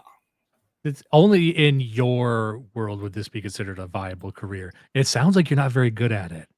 If this is your job, this is a fireable offense from your job. Now, maybe in your specific socialist world, you would be just promoted up. But like, if this is your career, this is the Peter principle in option. Like, this is like you fucked up your career, or you should. And I guess that's the one thing I wanted to get to as well, which is that in our scene, you can say a lot about our sector, about this broad thing called the dissident right. But I'm like, we have a pretty good track record of if we saw something like this, that guy would be fucking out. It's my opinion. Because there's some, we have a thing where some people tolerate homosexuals, and there's a thing going on where I guess every queer is just with an academic agent's fucking center of gravity right now. I mean, I know we try to be kind to everybody, but I do think that more than half of everybody that counts as DR currently should be thrown in the same fucking pit as Vaush. That's just me. I'm an asshole and I'm a nobody, but I do think we're way too fucking tolerant. Yeah, but you're widely known as one of these pit guys. I'm a pit guy. You're always trying to put people in the pit. He's always he's trying to put me in the pit. I'm a simple man. I love the pit. You don't like that I like Radiohead as much as I do, and you're like, that's a pittin'. People who have watched this far, that the explanatory variable in all those old clips was my stupid fucking debate bro brain. The obsession with inane hypotheticals and devil's advocates and shock value bullshit, which I employed because I thought using examples and comparisons that normies couldn't handle proved I was smart. It really is impossible to overstate how much I dislike the me in those clips, how I used to act. Shut up. I was going to skip ahead here. It's actually like for his audience. I want to hear. There's a part that's for his audience. I know you don't have much of an attention span, especially because you're not used to this type of content on the channel. Don't laugh. Live streamers only turn into video essayists when they're extremely nervous. Look, first of all, I want to apologize for making it so difficult to be a fan of mine and a member of my community. Seriously, I'm sorry. In this respect, at least, I think I've let you guys down. I think this is a great community, exceptional even. And as a consequence of my obstinance and carelessness and stupid fucking debate bro hypotheticals, many of you have been ostracized from other online communities or harassed on my behalf. The content of this channel and my messaging is unambiguously progressive and inclusive and good-spirited, It's that might not be the popular conception of me and my content, but it remains true nevertheless. None of the people who enjoy my content for those reasons expected, I imagine, to be pushed out of other communities with similar values because they were a part of mine. Because of me and my reputation. Yeah, I don't want that to continue being the case, but... well, you know what you could do to help those people? Because he's trying to say, like, you are suffering because of me, because of the arguments I made. You could help them if you made a video denouncing pedophilia. Yeah. Really doing it, and it could be 2 minutes long. Yeah. Not even be a minute 30. Easy. I don't know what's going through my mind, but like, I feel sick. I feel fucking disgusted with myself that I said that. But he can't say that because he said it so much because he actually believes it. Yeah. And I was just trying to be like, I made this video for you, the audience. It's like, well, I mean, that's a double insult because you've made their job harder. You're the worst employee that I think I've ever seen. The worst careerist I think I've ever seen. Anyway, we've gone on long enough. We've gone through the video, all the big chunks here. And I guess that's just where I want to end with Vaush, because I do think this video is indicative and explores his entire ideology, because he uses this degeneracy. And like I mentioned before, there's a lot of progressive streamers. There's a lot of left-wing socialist streamers, but they all kind of have their niche. His niche became LGBT sexual stuff. He talks about trans stuff a lot. That's his big thing. Maybe even more than someone like ContraPoints at this point, just because that freak doesn't make any more videos. But like that's what he feels more comfortable in, because I think his politics is just projected from his degeneracy. And this is something you find a lot with leftists. They get dinged for being too ideological. I don't even really think most of them are ideological. I don't think most of them do a lot of reading. I don't really think a lot of them know their arguments. I think they like to win arguments. They don't really understand their arguments. I think a lot of what we understand to be the left, and just to explain what I mean by the left, I mean left as sort of this like permanent fringe axis of society. The left and the right tends to be a permanent axis in any sort of civilization. It's whoever is sitting on those axes, right? So you always have conservatives, you always have these sort of fringe progressives, but the fringe progressives across time can advocate for different things. But I genuinely think that they've just adopted these quote unquote politics because they lead with their degeneracy. And I'm not the first to point that out. A lot of people have made that claim, but I would argue that most progressives, they're not political. I don't think Vaush is political.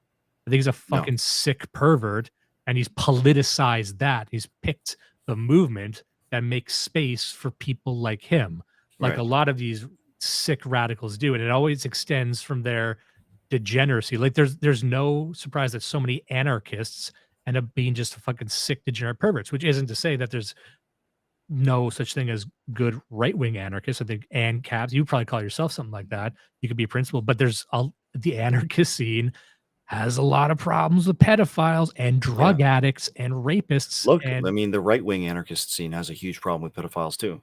Like I don't, and it's part of the reason I'm not in that scene. I haven't been part of that in 7-8 years. Is they're lousy with pedophiles in the same way the fucking left wing is. So yeah, and so they lead with that. They're not like it sounds like a big claim I'm making, but I don't think Vaush is even fucking political. I think he's just like a fucking pervert and an internet guy. That's what he started off. He started as a guy of the internet. See, he'll dismiss his debate bro past like a lot of them will. That's all you are. Because what were you before that? You were nobody. Then you started as a debate bro, and now you're a guy who just talks on stream. You won't even debate. I would have more respect for you if you actually debated. Yeah. Because then you're actually testing it. A lot of these guys have a policy of never engaging, or they only engage with people they think they can beat. So they pick really oftentimes mentally unwell right-wing individuals who are just advocating for some crazy shit to embarrass them. But like, you can't even be a debate bro. Your debate bro past was a more evolved version of you. Whatever the fuck this is just it's a degenerate construct, so you can just exist and propagate these sick ideas, which are not even political. It's just a sickness spreading. It's all this fucking is. ContraPoints, it's a sickness spreading, and they couch it in this straight like a philosophy tube.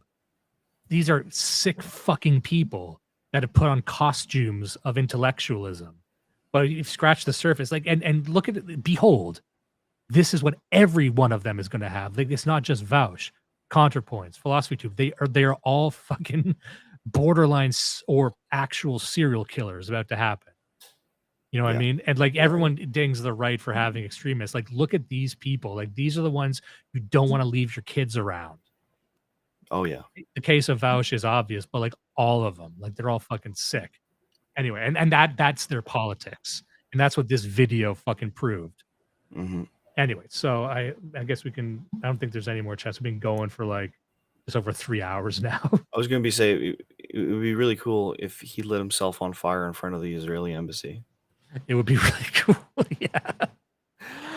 Oh man, I wonder if he would get in trouble for being a white. Well, he's not white, right? He's not white. I forgot. He's Polish. He's a Polish Jew.